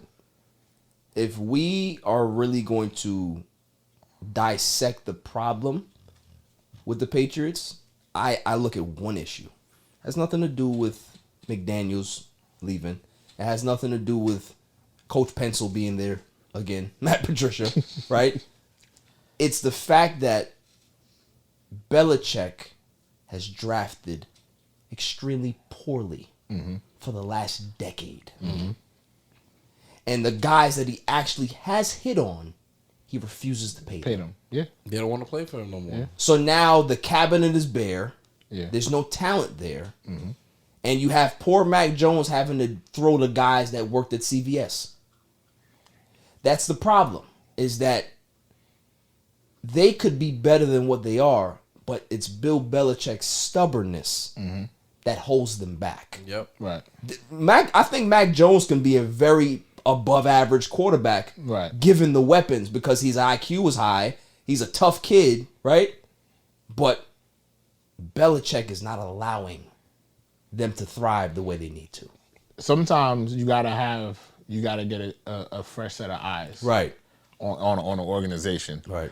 And it's the same thing like with the Giants. The Giants, part of the reason the Giants have had struggles is because they always want to go back to The same old. Yeah. They want to find somebody from back when they were successful, Right. and bring them back, Right. And they're gonna have success. Nah, that was decades ago. Right. The game has changed. It's not the same.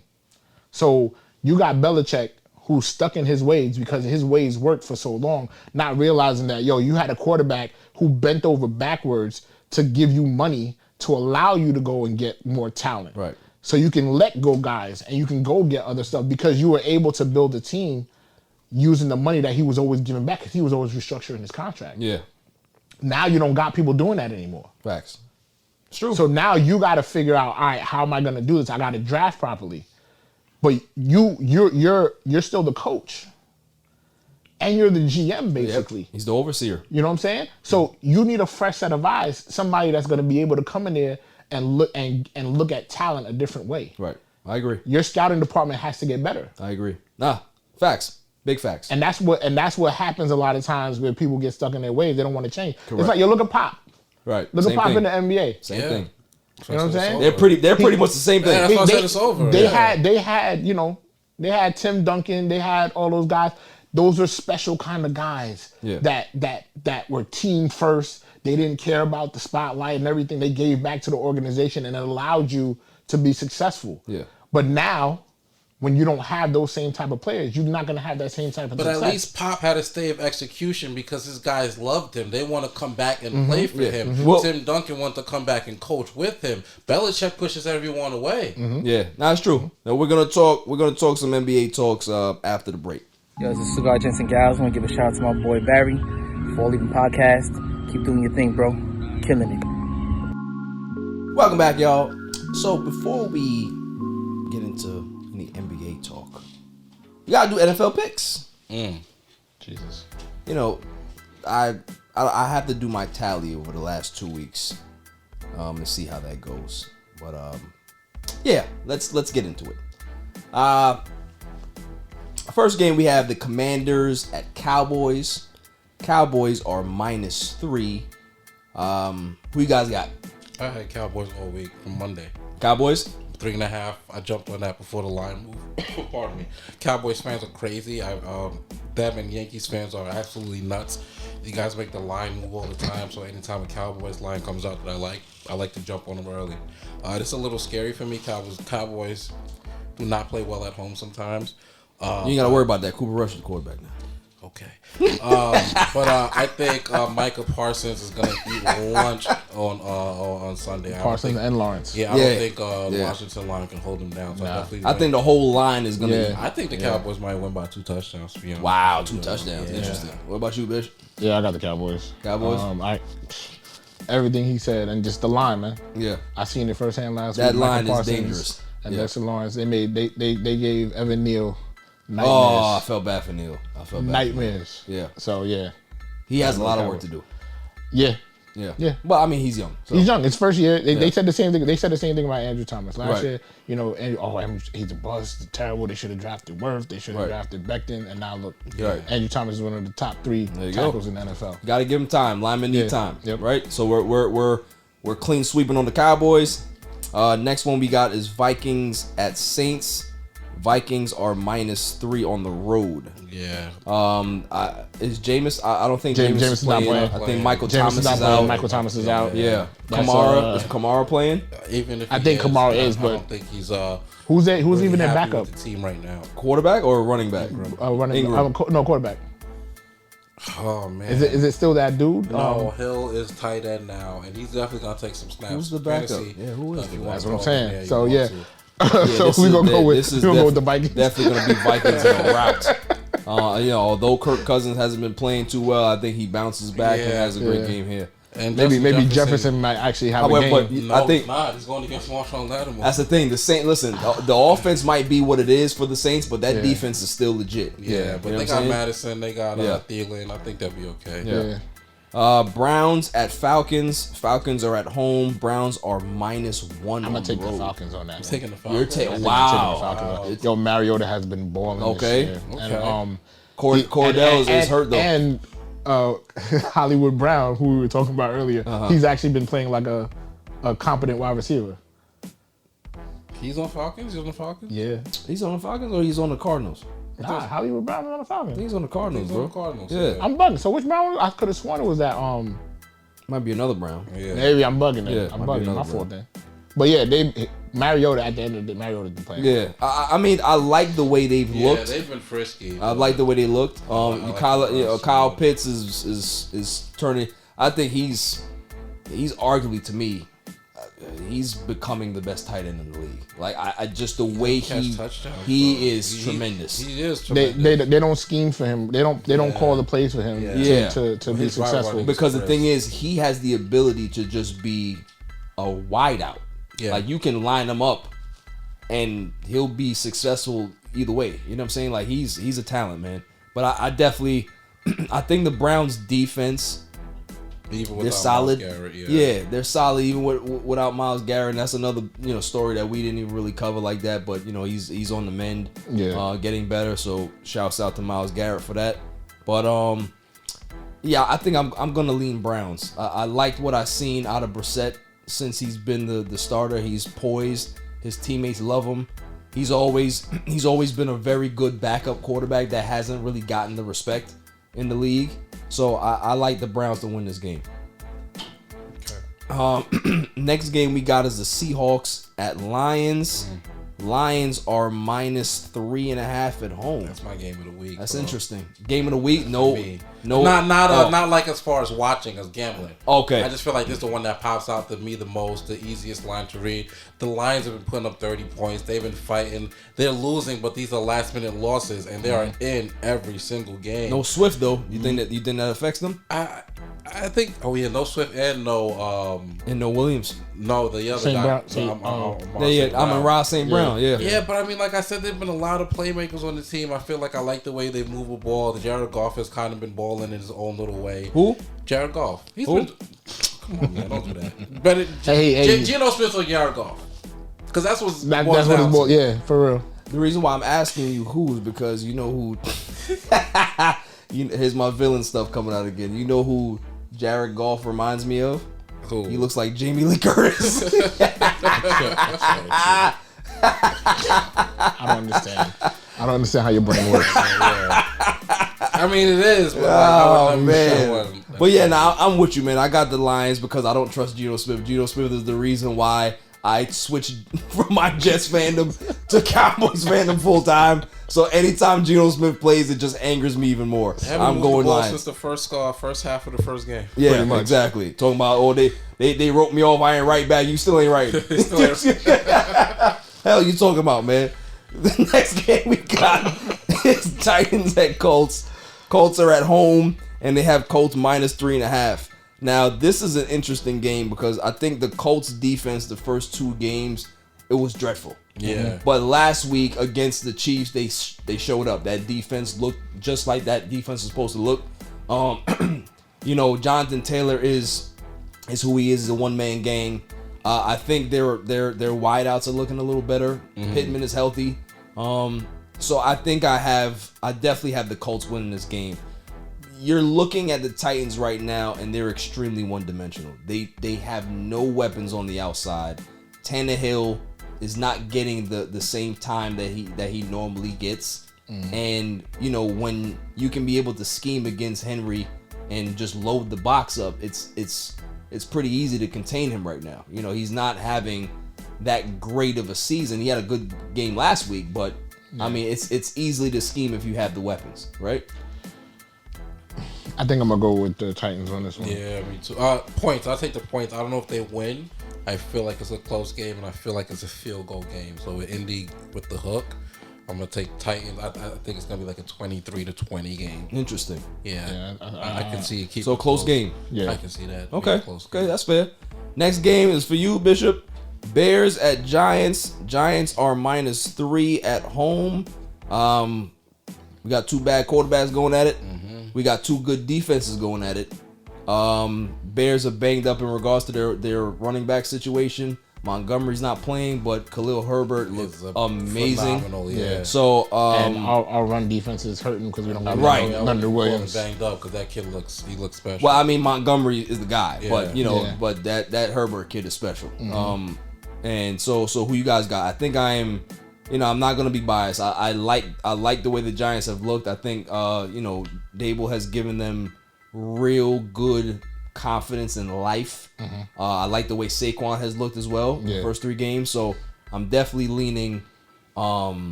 Giants here. Oh, also Kayvon Thibodeau, he's You got to give him time. You got to Yeah. give him time. I like that kid. He's had one game. To be honest with you, I like the rest of their line. Like Azeez Ojulari on the end. This kid they had, Jihad Ward. He's been playing really good. He's the one that was lighting up. What's his name when we played the Titans? Yes. He was lighting them up on the D line also. So I think once they get everything working back together, it was Azeez and they had him on a pitch count. Yes. He didn't play Azeez and Thibodeau. They only played a couple snaps. How you feel about Sterling being down? I mean, that's Sterling, man. Yeah, That's every year. Yeah. That's every year. So like you gotta account for that when you're doing something. And to be honest with you, he wasn't even our leading wide receiver. It's Richie James. Does Kenny Galladay step up? That is crazy. Kenny Galladay will be lucky if he sees 10 That plays. is crazy. Even that with him out. story, He stole the money. that story is unbelievable. He took the money. But yo, and it's funny because I had so many people like, oh yes, we got Galladay. And I'm like, what did he do in Detroit that made you think Right. that he was a number 1 wide receiver? He was never healthy in Detroit. He was never healthy in Detroit. He came here last year, didn't score a single touchdown. You know how hard it is? And now he's not even getting snaps. Nah. They got guys coming off. They got guys off the street playing. Man. Bro, he had the catch against the Cowboys and fumbled it. Yeah. So I mean, I would take the under. I feel like both of these teams are offensively challenged. yeah. But Justin Fields just keeps throwing the ball away. Yeah, he has a lot of work to do. But lot of work what's to crazy? do. He's only thrown the ball 45 times in the first 3 Yeah, games. it's bad. It's In one of bad. the games, he only had 70 yards. Yeah, it's bad. he's thrown the ball 45 times and has 4 interceptions. Yeah. So 10% of the time when he throws the ball, It's bad. He throwing an interception. He looks doesn't look like good, he yeah. needs a lot of work. and you go on the contrast with Daniel Jones, as bad as he's been in the past, Right. he hasn't been bad No. lately. No. Like that Dallas Cowboys game, played well. The only reason they were even remotely close to being in that game is because he was able to avoid the rush. Right. His running ability. Yeah. He was under pressure more. That was the most he's been under pressure his entire career. Yeah. And the Giants have had terrible offensive lines before. So for him to be able to do that, I would have to go with the Giants.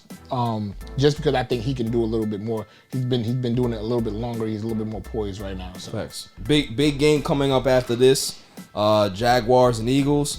Eagles are at home. Eagles are -6.5. We were talking about this off camera. That -6.5, man. That's a lot. That's a big spread, bro. Yeah. The way the Jaguars are looking right now, I don't think that that's fair to them. I understand that the Eagles are playing really, really good, but the Jaguars are probably going to be the best team that they've played all season, right? Yeah. So to this point, right? Is that fair to say? They're the best team in the AFC South right now. Right. So I'm not gonna lie to you. I'm definitely going Jaguars. Yeah, here. I'll take the points on that one. I don't know if they win. I'm sorry. Who you got winning? I don't know if they'll win. But So I'll you take got the Eagles points on winning? that way. I mean, listen, the Eagles are a better team. The line is going to push them around. this is easily an The line Eagles is pick going for to me. push them around, but not. dare You you. can't say easily, man. I For feel me, like it's very So easy. what's your score? I'll probably go maybe like 27-14. Yeah, because they haven't scored over 30 points, and I feel like the Jaguars could put some points up. Jaguars are explosive. Yeah. They are. But the Eagles have a good defense too. Yes, they do. They do. They really do. So we're gonna see. We're gonna see We'll what see. gives. Yeah, we're that's gonna see what gives. That's gonna be the game of the week. And you know what I it don't is? think that's the game of the week. I could tell you what I think the game of the week is. If that's your game of the week, that's a good pick. But I got another one. I mean, everybody's gonna say Kansas City too. No. Nah, he's gonna go Bills Ravens. There you go. That's my game of the week. Bills Ravens. Yep. That's my game of the week. Jets and Steelers. Jets are on the road. Steelers are -3.5. I mean, I don't even know how you give them the 3.5 at home. That team looks dreadful. Steelers? Yeah. Yeah, but I think so the did Jets Jets. could actually wheel them. The Jets have shown life, bro. Yeah, they shown some. They have. They've shown life. Like, their offense doesn't look too bad. They've Got the two had a running tough backs. go at it in regards to the schedule. Yeah. But how they've played, they don't look too bad. Brees Hall looks good. Yeah. The Garrett tight end Wilson. Conklin has played The well. wide receiver. Wide receivers has played well. Like, Garrett's played and then well. I think Wilson is coming back. Yeah, he's coming back. Oh, yeah. So he'll be active. Well, let's see if it's a good thing or not. Because Right. it was We'll looking see. kind of frenetic last time We'll we see. saw him. But, So I got the Jets gotta be winning this better game. than Joe, I got yeah. the Jets winning this game. What about y'all? No, the Jets, because the Pittsburgh was really good when they're on the road and when they're underdogs, when you tell them they can't win. Right. Yeah. This is a game that I think, especially with Sauce Gardner and Mitch Trubisky still not being able to find open receivers. And is it time for Kenny Pickett to start? I mean, the Jets team would be the time to get healthy, but no, I give him to week 5 or 6. He still has to get I mean, acclimated, bro. because like, do you want to put him behind that offensive That's what line? I'm saying. Like, I'd rather wait till I. So you'd know rather that he sit can him out? handle a little bit Yeah. more. Week 5 or 6. By then, a rookie should really be getting their sea legs underneath him as far as NFL Understanding the practices play, and right. understanding and being able to have special. Okay, passes. that's fair. I like that. Next game, obviously, my game of the week. We got Bills on the road against the Ravens. Bills are -3 on the road. Yeah. This is gonna be a shootout. Shootout. Okay, shoot, Elizabeth, shoot. This is definitely gonna be like this is gonna be a lot of points scored in this game, man. Yeah. So if I have to lean one way, man, the way Stephon Diggs looks right now, is Yeah, I like had to go Buffy. no one can guard this Baltimore, man. Yeah. I am going Bills, but yeah. I'm not going Bills by a wide margin. I say 33-30. They win the game. You know what I'm saying? Late set, like it's going to come down to the last possession. You know, I think, you know, Josh Allen leads them down and gets the field goal and gets the win. But this is going to be a shootout. Yeah. I kind of want. I'm only leaning the Ravens more so because of Lamar Lamar's ability, and they have the better kicker. but that defense, that Bills defense is Yeah. going to be able to Yeah. get to him. Yeah. Von Miller's he's gonna tie Yeah. him up a little Yeah. bit. He's gonna get his hands on him. Yep. Nah, I think I gotta go Buffalo just because they just lost to Miami. They're gonna want it. They're gonna want to gonna redeem want it a little themselves, bit more. especially the way they lost. And I think this is gonna be like a future playoff matchup, and I think Yeah. the Buffy's gonna come out like, nah, we. And not for nothing, the fact that Ken Dorsey lost his mind in the booth, that Word. was great. But did you see the way they lost that game? Yes. I mean, I agree with them. I mean, the guy should have never cut up. You Yeah. gotta run out of bounds, Yeah. man. What are you doing? Yeah. Next game we got is gonna be Chargers and Texans. Chargers are -5.5 on the road. I mean, this is a no-brainer. Listen, the Texans defense has looked very good. Yeah, they Like, you know, Lovie played. Smith has done a great job, you know, really giving them an identity. And Burrow, Davis Mills he's okay, you know what I mean? So, but, you know, this Chargers team they're good. And Justin Herbert, I don't think he's 100% yet, right? No way. So that gives them a shot. Island. Yeah, that does get it right. Keenan Allen's going to be out as well, so you know it's going to be an uphill battle for the Chargers. But I think I still give them the slight edge. Yeah, Okay. I do. For 6 points. Yeah, not for 6 points though. No, that's too much. That's too much. Yeah, that's too much. Cardinals at Panthers. Panthers are -1. Panthers are -1. They both suck. That's Yeah. why. They're both terrible. I'll give it to the better quarterback, which is actually Kyler Murray. Right. Is he? You going Kyler Murray? Better than Baker, yeah. I don't know. I'm starting to not think so. I'm not gonna lie to you. I think it's a lot of razzle dazzle. But you know what it is? He is missing his number one target, and yeah, you're right. like not having Hopkins is huge. That's a big. I don't know how I feel about the run around throw. Right. That's not how football's supposed to be played. I mean, but that's how it's always played. Nah. From the time you're a kid, that's how it's played. We're not kids no more. We're in the league now. You got the ball got to be out after that third step, bro. Pete is such a troll. But he's playing. but he's playing it. Yo, he won them that game. You ain't never lied. He put them on his back, and you know what I'm saying? Yeah. So- I get you. I'm going Cardinals because there's Baker no hasn't way in hell. showed- and Baker hasn't showed me I've said it anything. on this show multiple times. There's no way in hell I am betting on Baker Mayfield to win no games. Yeah. And I will bet against him every game Yeah. this season. I'm not doing it. Next game we got is Patriots and Packers. I mean, come on now. Like if Mac Jones can't go, Yeah, that's the biggest line I've ever seen. Bro, as a like- Patriot in over 10 yeah, years. like there's just Minus no 5.5. way that I've never the seen that. Packers are gonna lose this game. The Packers are gonna blow them the hell out. You know what I mean? fuck It it. may What's be a his name? 38-10 game. Brian Hoyer. Yeah, it may be a 38-10 game. Also, going back to that Panther game, I think Christian McCaffrey is also out. Yes, he was He was injured. might be limited, so Yeah. we'll see. We'll see He if was hurt, so. if he actually plays, but that ain't nothing new, right? Yeah. We got Broncos at Raiders. Raiders are at home and they're -2.5. I mean, listen, the Raiders haven't looked bad, but for me, Josh McDaniels is It's a whole bunch of mediocrity. Yeah. You got a mediocre coach. mediocre coach, average quarterback. You know what I mean? Like average defense. Yeah, they can win, average running game. But like, do you Who ever the feel think good they've been on looking picking for? They've been them? looking back and like, damn, I wish we kept Gruden. Right. You know what I mean? If only he would have kept it. Only he erased his emails. So I'm definitely going.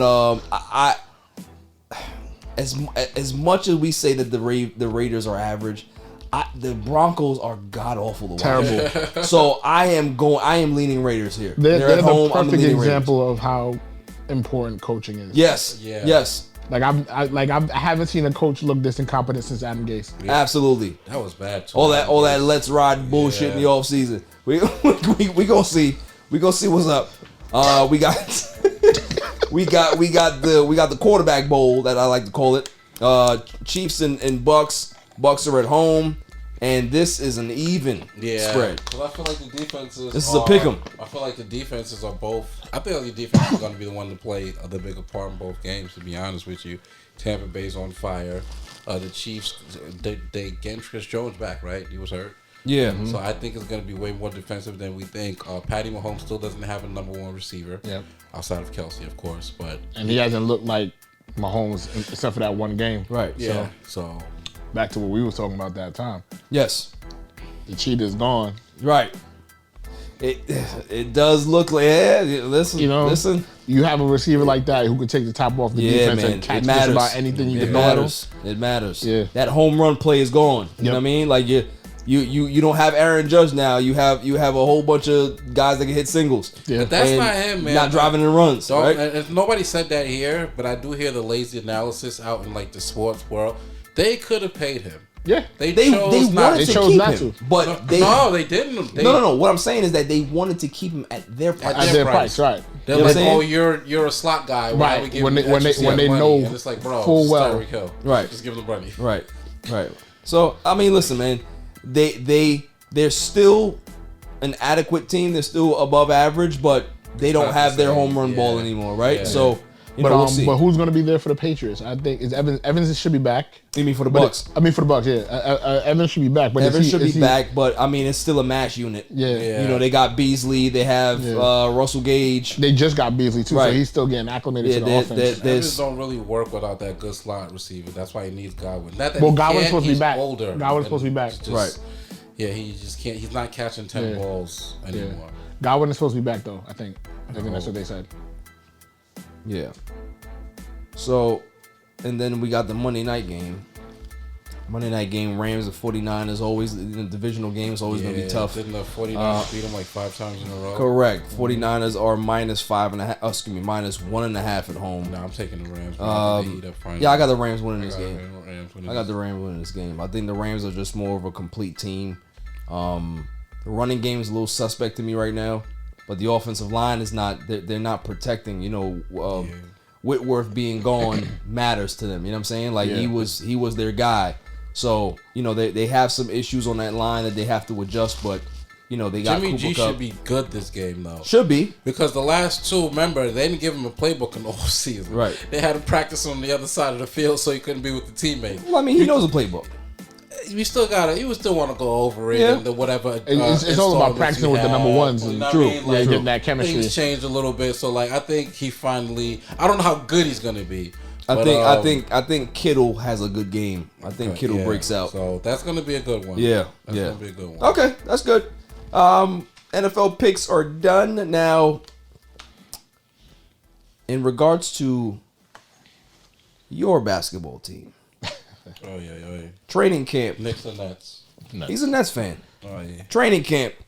How do you feel the Nets are looking at training camp right now? Preseason is very, very close.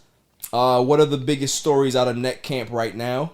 Honestly, the biggest stories is how much they're putting their confidence behind Ben Simmons. Really? Yeah. Every day there's a new quote about like how much they're encouraging him. Right. Like Kyrie came out and said, like, you know, we can see him. We just need to support him. We can see him getting back to all-star form. We just have to be there, you know, help him get there. Steve Nash came out and said the other day, he was like, I don't need him to shoot the basketball. He's like, I don't care if he shoots the basketball. He's like, we have so many shooters on this team. Like, we don't need him to take jump shots. He's like, if he wants to take a jump shot, if he's open, he wants to take a jump shot, whatever, I'm not gonna sit him, I'm not gonna bench him. This is what Steve Nash said. He's like, I'm not gonna sit him down. But like, if he wants to shoot, he can shoot. If he doesn't, that's fine. We want him here to facilitate the offense. We want him to attack the rim. We want him to play great defense. So I think him not having to be a focal point for the team and be like a number one or even a number two on the team is going to do a lot for him. Interesting. Now, I mean, I like the empowering of Ben Simmons. Do you think that strategy will work? I think he wants to prove a lot of people wrong. I see that. And like, I think he's heard a lot of all the chatter that's been going on for this past year. Mm-hmm. And I think a lot of it was, you know, he just didn't want to be in Philly anymore. Once he heard Doc say, "Oh, I don't know if you could be, if he could be the lead guard, you know, a point guard on the championship team," and he heard Embiid say, "The reason we lost the game is because of him." Like, he was like, all right, I'm done. I don't need to be here. They don't want me here. I don't need to be here. So I think a lot of him sitting out was just, he just didn't want to be there. And a lot of the, like, he was already dealing with his other issues that he had. And having to go to work like that in a place where you know you don't want to be, it's hard. So I don't, he said he handled things wrong too. He said it himself. Before you go, Jeff, But we're gonna go into this, but we're gonna go into it after the break. He has changed the game, whether you like it or not. He's changed it. He's impacted the game in some fashion or form. I'm gonna find a bar mitzvah for you to go to, and you gonna turn that motherfucker out. Yeah, all the gals watching. Crack him if you got him. All the gals watching. Minus 6. And I would like to formally welcome you to Welcome the grid. to the grid. To the grid. Welcome to the grid. And welcome to the grid. Welcome to the grid.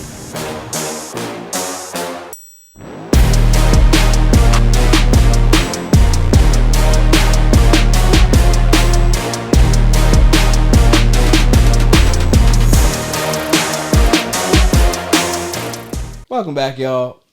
So we were talking about Ben Simmons and, you know, how he's been integrated with the Brooklyn Nets. You know, his situation with the Philadelphia 76ers didn't end the right way. And, you know, I have my own takes about that. You know, we spoke about this in regards to how I feel that he said on JJ Redick's podcast that, you know, the fact that the fans and everybody didn't support him and it really got to him. And I'm just like,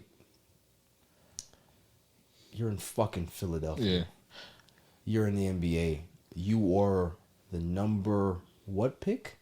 Number 1 overall. Number 1 overall. Yeah. So the expectation for you Yeah. to drag this organization back to where they believe it needs to be, because your NBA comps before you got drafted was what? LeBron James.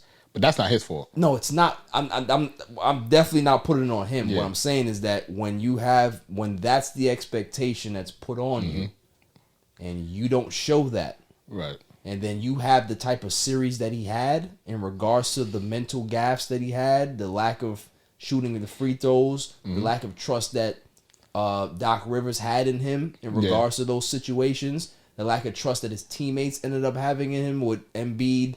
You know, him and Embiid never really got along, and then that happened and just kind of put it over the top. For me, it's like I worry for him. And the reason why I worry for him is because he's going from Philly to Brooklyn. It's not the Knicks. No. But it's still New York. And there's expectations here. It's not like the Nets are a team that has a whole bunch of second round picks and a whole bunch of G League players. They have all-stars. They have aspirations of getting to the Eastern Conference Championship or finals again. The NBA Finals, they want to get there. Yeah. There's a lot of pressure on the Nets this season because who's to say that this is going to be the same team that comes back after this season? Right. We don't know what the Nets are going to be next season. We don't know if Kyrie's going to sign an extension. He may be somewhere else. Right. So it's all in now. We don't know if Kevin Durant is going to wake up 5 months from now and say, yeah, I still want out. Right. So for me, I worry for this kid because hopefully he's mentally prepared from getting, tossed into the frying pan, right? Yeah. So, that's my whole thing. The only thing I'll say about that is, what he actually said was like he never really blamed the fans. Yeah. He more so said that the teammates in the organization, they fucked up. He said the Sixers didn't help him. It was the teammates in the organization that he felt didn't back him enough. Right. Like he said, he loved the fans. He understood. He's been, he been through it. He's been booed before, by the fans. But that's just, he said it affected him. Yeah. But what the difference is for better or worse, the Brooklyn fan base is a completely different type of fan base. They're very calm. It's not a rabid fan base like how the Knicks are or how Philly is. I would say that your fan base is tranquilized. You know what it is? A lot of the diehards never came over from Jersey. They didn't like the move. So you got a lot of, you still got some fans from Jersey. Yeah. But it's just hard for them to come out on a nightly basis to Brooklyn. Yeah. To watch games, right? But when the playoffs come, you hear them in the playoffs. Right. Like when they were playing against the Bucks in the playoffs, it was loud. I was at every game. It was loud. Yeah. You know what I'm saying? Probably the loudest I've ever heard in the Barclays Center. I agree. But to get there on a nightly basis, it's a little bit hard, and a lot of, what a part of it was when they moved from Jersey to Brooklyn, they changed everything. Mm-hmm. They tried to completely forget about the Jersey years. They're starting to bring that back. You know what I'm saying? Yeah. So they tried, even the banners changed. Right. Like the banner colors are black and white. Yep. It's not the original red, white, and blue like they used to. Yes. So they tried to completely erase Jersey because they figure it's Jersey, not realizing that a lot of the fans are from Jersey. Right. And they were successful. Right. They went to back-to-back finals. It wasn't a bad organization. Like it's not their fault. They ran into the Lakers and the Spurs. And they should have beat the Spurs. We were close to beating the Spurs. So our fan base isn't the same. It's not as, we don't boo our own players. The only player that I've seen get booed there in the last 10 years, besides Darren Williams, was James Harden. Right. And that's because you could visibly see that James Harden wasn't giving his all on the court. He quit. You know what I'm saying? Yeah. So it's a completely different environment. And they're like, let's not make it seem like Ben Simmons is trash. No. You know what I'm saying? Oh. Like, he's only played 4 years in the league, right? He's been all NBA 2 times. One time. He's been all defense 2 times. Defensive player of the year. Yeah, he should have been defensive player of the year. He was rookie of the year. Like, he's been a 3-time All-Star. Like, he knows, like, so he it's not like he's been trash. He's been good. It's just that he had a bad series the last time we seen him play. Maybe this will be the ideal fit for him because he actually has guys that can put the ball in the basket and he can just be able to really distribute and not have to worry about the pressure of being a scorer. Right. There's no pressure on him to be a scorer here because they got guys that can score here. So we'll see listen, I'm rooting for the kid. Yeah. I'm rooting for the kid. I just want to see him mature a little bit more mentally. And, you know, that does come with time. Yeah. He's getting still older. young. So, so we'll see how that happens, man. You got anything to say about the Jeff? Nah, I had, you guys spoke so eloquently, I didn't want to bring it back, to be honest. I feel like the discussion's over. But no, I did want to ask about the school of thought that Gilbert Arenas had threw out there about the whole Ben Simmons situation. Whereas the organization messed up. Yeah. They lost. They threw him under the bus rather than taking it on the chin collectively. And they kind of alienated him. I mean, you know what it is? Here's the thing, what they always say about right after games. That you should never speak to people right after games because emotions are high. There was a lot riding on that series, obviously, right? And like emotions are out the roof. Like people are mad, like they're upset. Their personal feelings are now being spilled onto the court after the game based on, okay, I don't like this guy, so I'm just going to air out whatever I said. Yeah. I don't blame Doc Rivers. I don't think Doc Rivers said anything crazy. I think Doc Rivers tried his best to be as honest and transparent without really saying anything, right? Yeah, but he said it. Was pretty damning, he said it though. But Pete, they asked him a question. Doesn't matter. Said, He could have. Do you feel that he can be the point guard? He said, I can't answer that right now. But yo, I don't know. But by not answering it, you answered it. Yeah. But here's the thing. Doc Rivers, and I'm not defending Doc Rivers because I think he's the biggest choke artist in NBA history in regards to a coach. But the school of thought that he comes from is that there's certain ways that school of coaching motivates their players. Some coaches use the media to be able to get the most out of their players, to say, how are you going to rise to the occasion next season? Right. Because I can guarantee when Doc Rivers went to sleep that night, he had no idea the firestorm that was going to happen from what he said, right? Because based on his actions in the offseason, he went to meet with Ben several times. And I'm sure he cleared the air to try to tell Ben. He tried to clear the air. Right, to tell Ben, but you know why you do that though? Yeah. When you realize you made a mistake. No, but that's what I'm saying. What I'm saying is that he comes from a school of thought that does things that does this way. He realized he can't motivate this player that way. So because he made that mistake, he's now, you got to make up for that. Phil Jackson did this for years. Yeah. He would use the media to motivate and get his players to play a certain way. There's certain coaches that do that, but in this generation, you can't really do that with a lot of these players anymore. Here's my thing, and I would say that if this was his first year coaching Ben and he didn't know Ben, he knows Ben. He knew Ben was fragile. You know what I'm saying? So you got to know. As the coach, you see him every day. You coached him for 82 games that season. You coached him the year before. You know what I'm saying? So it's not like it's a new player and he's not sure what he's supposed to do. Yeah. He knew what it was. He knew it was going to affect him a certain way. Right. You know what I'm saying? But I think they knew what people forget is they were already going to trade Ben. Prior to the season, they had talks to trade Ben to Houston for James Harden. Well, I mean, once whatchamacallit got there, Cat was out of the bag. But that's what I'm saying. You know what I'm saying? So before the season even started, you already had me out the door. Yeah. And now when the season ends, you throw me under the bus. Scapegoat, yeah. You know what I'm saying? So y'all clearly don't want me here. Okay. You know what I'm saying? Okay. So that's part of, like, people don't take everything into account. Yeah. Like, you look at it just he got mad because he had a bad series. They said one thing about him.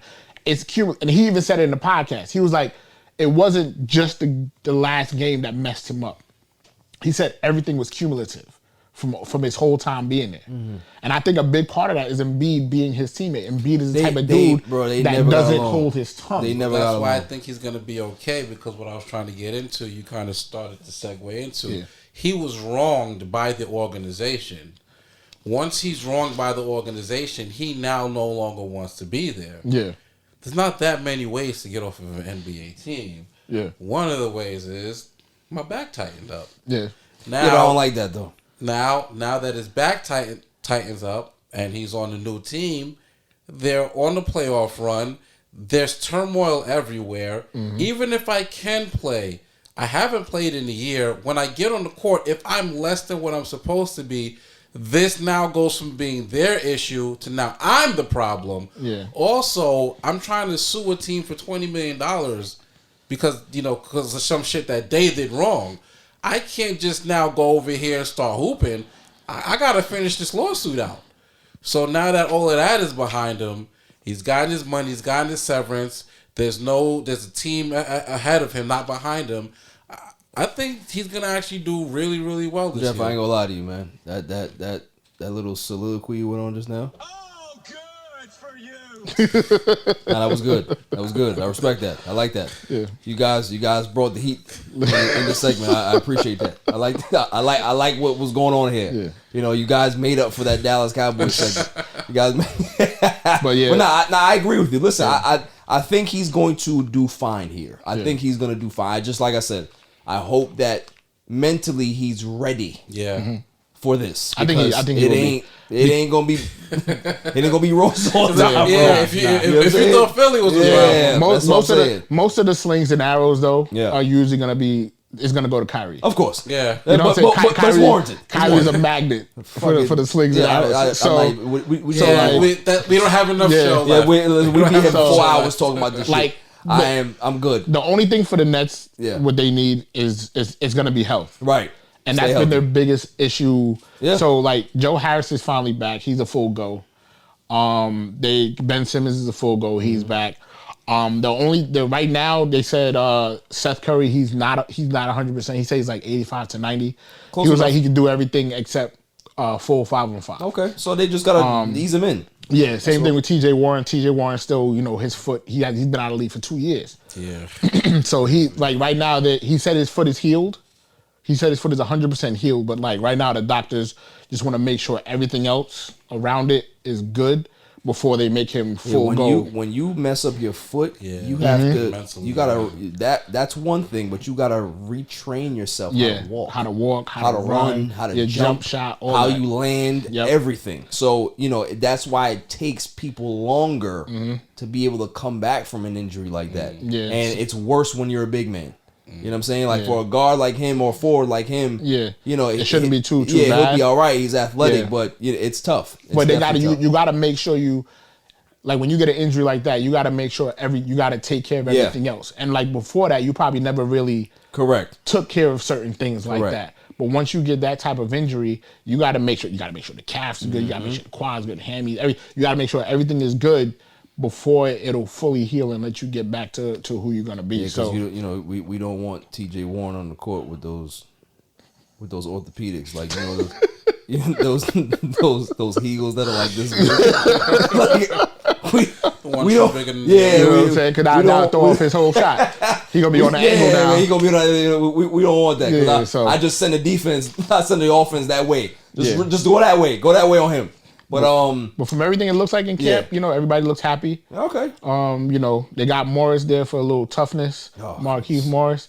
You mean it's Markieff? It's Markieff. It's Markieff Morris. One that was on the Lakers. The one that got injured by Jokic. Right. Yeah. So they brought him in for a little toughness. So they have a decent mix. Patty Mills is back.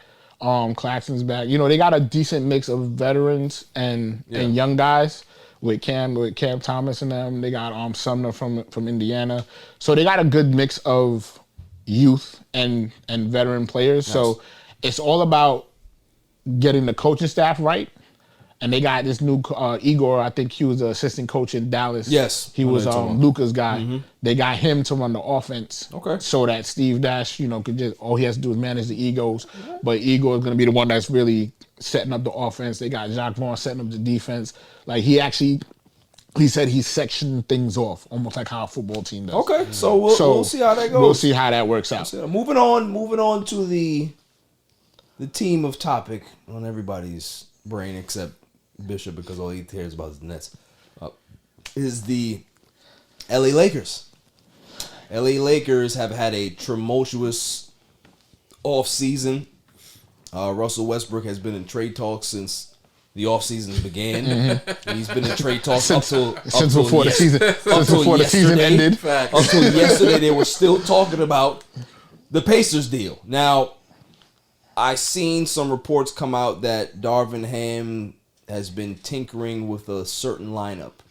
Russell Westbrook at point guard, Kendrick Nunn at shooting guard, LeBron at the 3, Anthony Davis at the 4, and Damian Jones at the 5. Okay. I don't necessarily hate that lineup. It's just about what are you gonna run? Yeah. What are you gonna run? Well, I know his offense. It's a 4-out, 1-in type of offense. So you need shooting in Darvin Ham's offense. Is that enough shooting? I don't know. But for what everybody's saying in regards to camp, everybody's happy. Everybody's kumbaya. Patrick Beverley and Russell Westbrook have gotten along seamlessly. Yep. But for me, it's just that even if Russell is better, what is the ceiling for this team? Are they a top 5 seed in the West? No. See, the problem is, even if he's better, he's still not a fit. Right. So like he didn't have a great year last year, but so much of it, or a decent part of it, is he didn't fit with the team because he didn't want to fit. So, do you think can he dial it back and just be the pass first point guard? Because if I don't want him making decisions. Well, here's the thing, and we had this conversation a while back, is that certain players need a kick in the ass, right?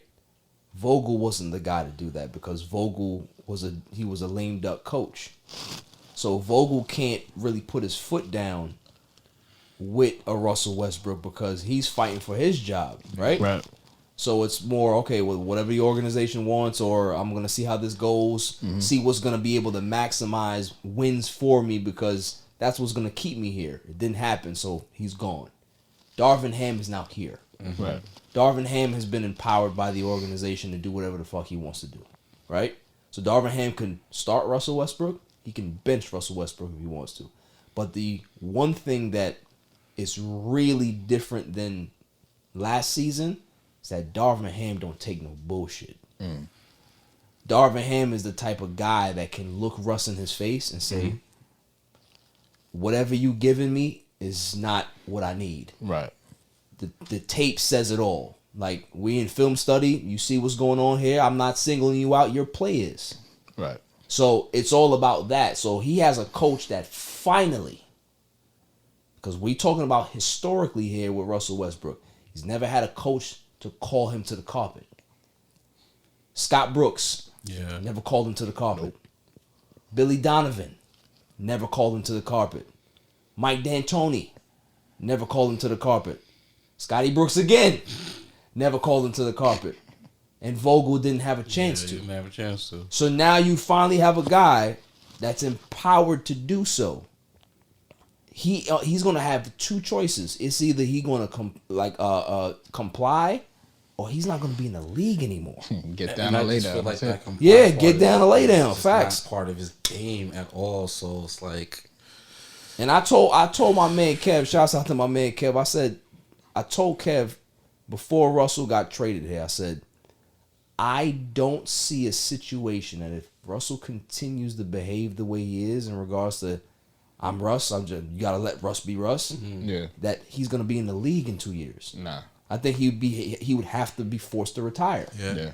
And he's at that point right now. No one wants him. I don't even think a team is willing to pay him $5 million because of what comes with it. Yeah. You understand what I'm saying? It's not the skill. It's not the allure of the triple-double. It's the headache that comes with a guy that is unwilling to bend. Because even in the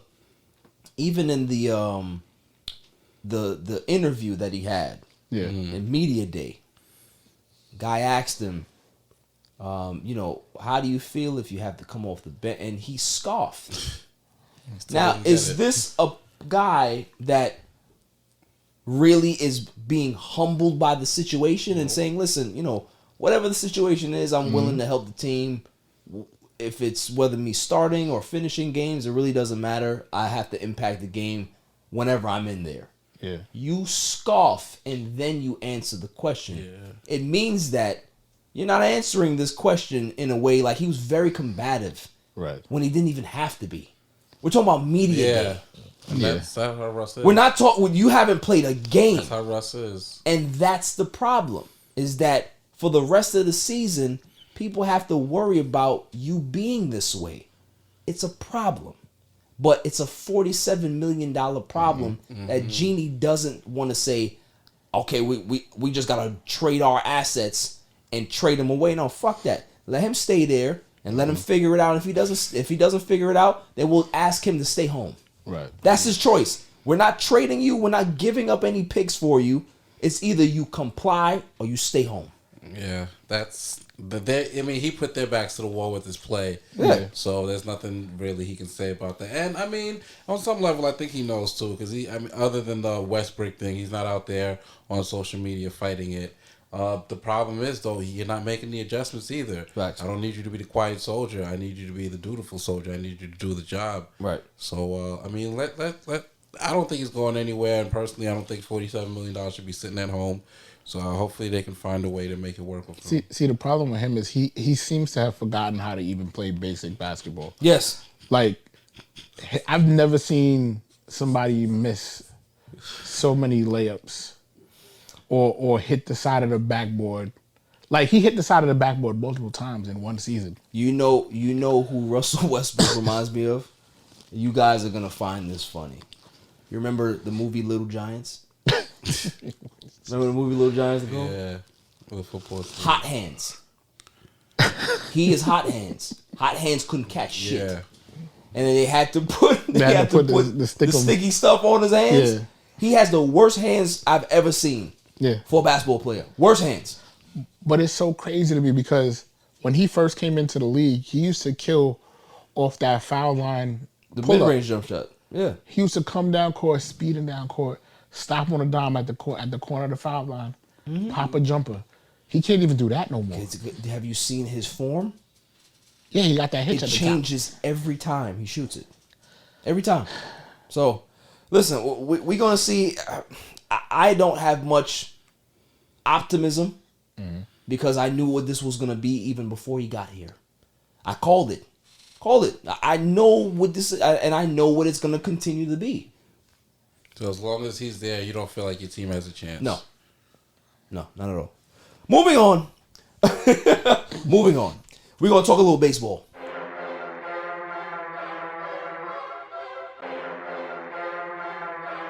Welcome back, y'all. So, Yankees. You're a Yankee fan. I'm a Yankees fan. My guy just hit 61. It's a beautiful thing. Yeah, I mean, everybody holding their breath for the last 3 games. Shouts out to the Yankees for clinching the division. They're in the playoffs. Aaron Judge has been the story of the Major League season. In regards to his contract situation. 400 now. The fact that he now has this historic season. $500 million almost. Yeah, I mean, he's definitely.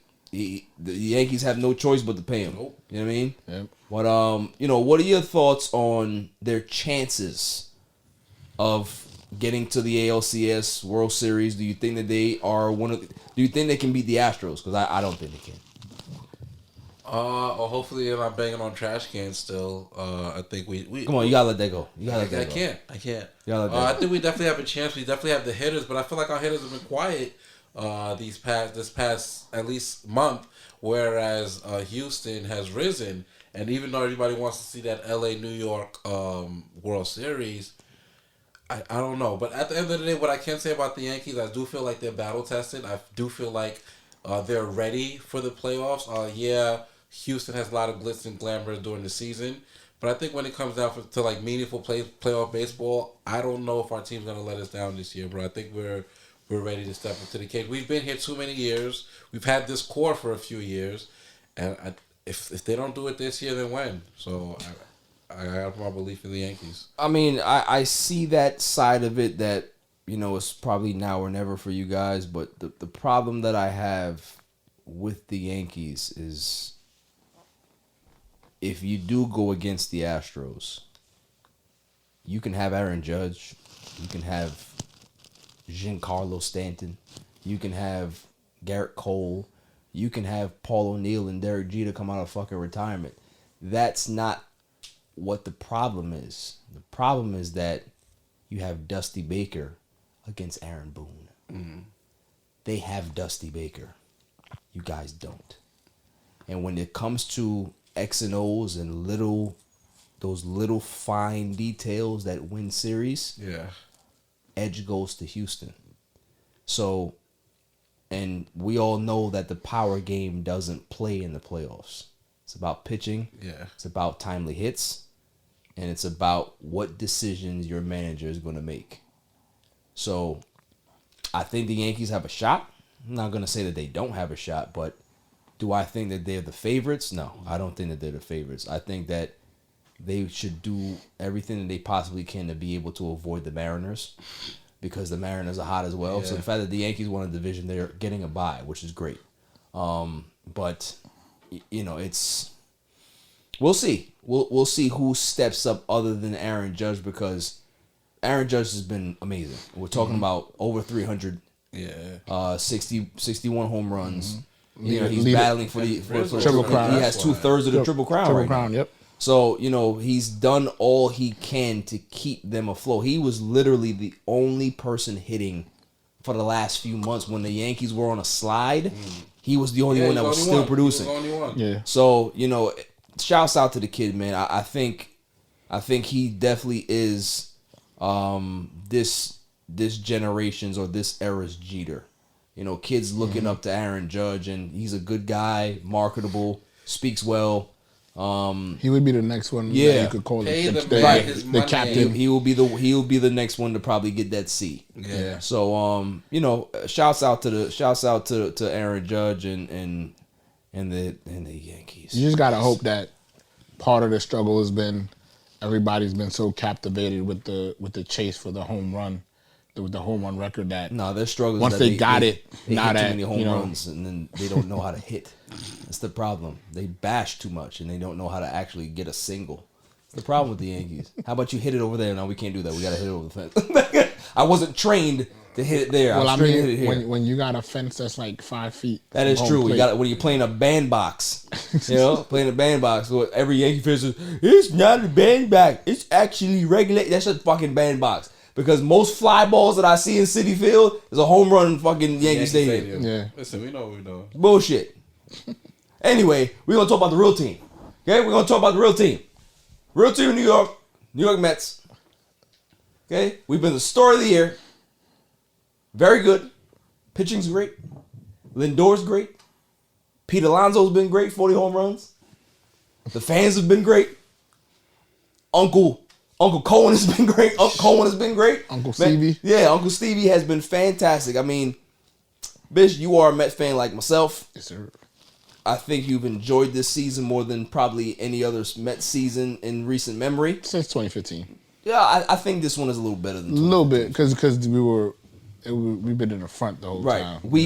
I think we were prepared for them to be good. 2015, we weren't really prepared. Yeah, it was kind of just out of nowhere. Yeah, it just happened. Yeah, once they got Cespedes and Murphy had the run that he had, you know.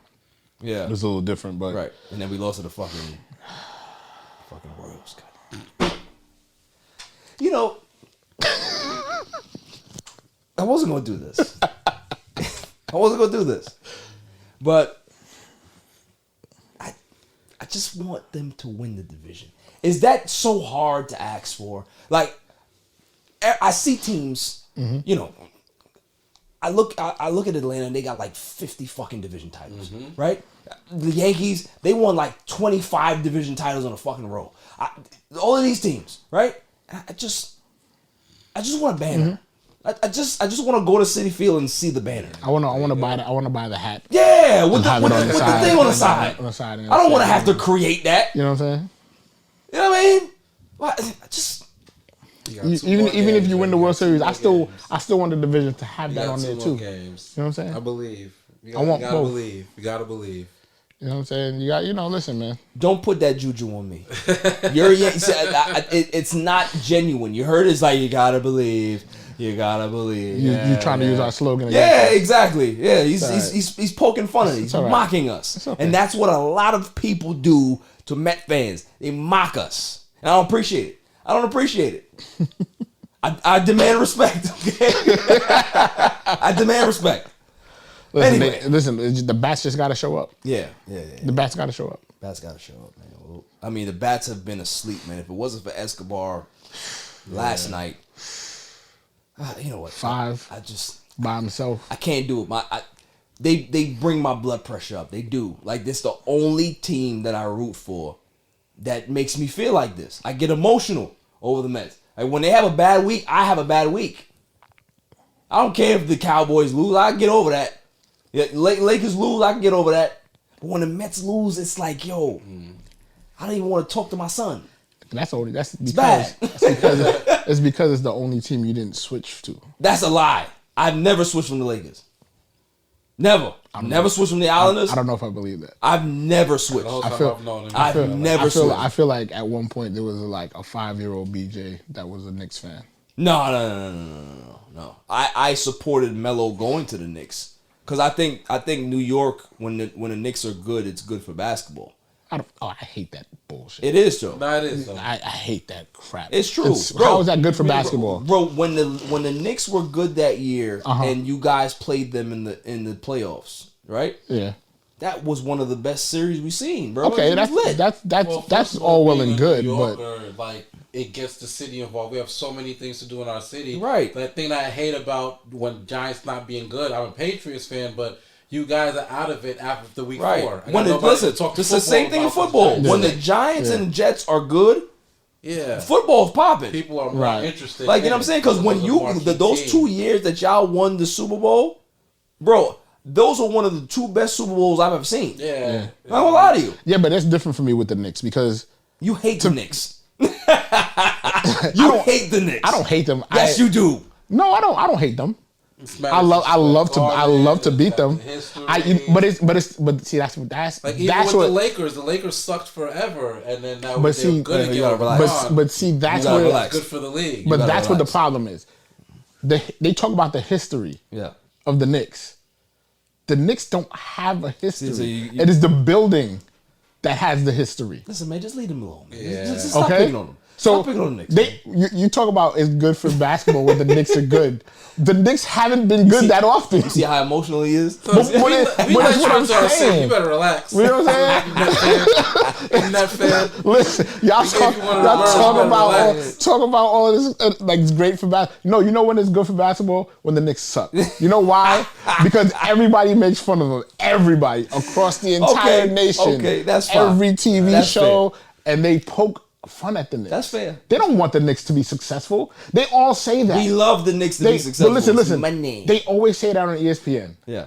Oh, it's great for basketball when the Knicks are good. But what do they do when the Knicks are good? Right. They don't talk about the Knicks like that. Right. But when the Knicks are bad, they all the time.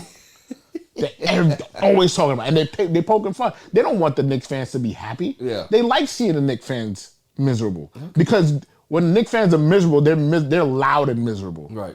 You know what I'm saying? Most fan bases, when they're miserable, they don't, they go off into their corner. Yeah. They don't say anything until RJ took them when they were in the playoffs a couple years. The city was lit last year when they beat the Celtics first game of the season. I'm saying it's good with the bing bong. And then what happened? Bro. What happened? It's good for basketball. It was great for basketball. You know why it was great for basketball? Because every single team after that used bing bong on their social media every time they beat the Knicks. Yeah, I ain't gonna lie to you, man. And that stupid ass mayor had me tight. I think he jinxed the Knicks. He definitely just he was talking some wild shit. Yeah, he was. Wildin'. Held out Kyrie. All that. Yeah. Come on, son. Look, man, we got one more segment to go, and y'all know what it is. Oh. Right? It's the greatest segment on the planet. Dummy of the week. Dummy, yeah. Yes, sir. Okay. We do this every week. Nicole, who was your dummy of the week? I'm gonna say Mike Trout. Interesting. She thinks it's Mike Trout because of The autograph? Mike Trout just like shunned some children. That were like, when you put it like that, it's so bad. He was done with them. Shunned some stupid children. Shunned some little children. It was like, please, Mike, please sign my autograph. Get out of here, you Please little sign my Trout jersey. He's looking at her like, get out of here, you stupid children. I have somewhere to go. That is a bad thing, but he's not the dummy, right? Oh, my God. Who you got, Jimmy?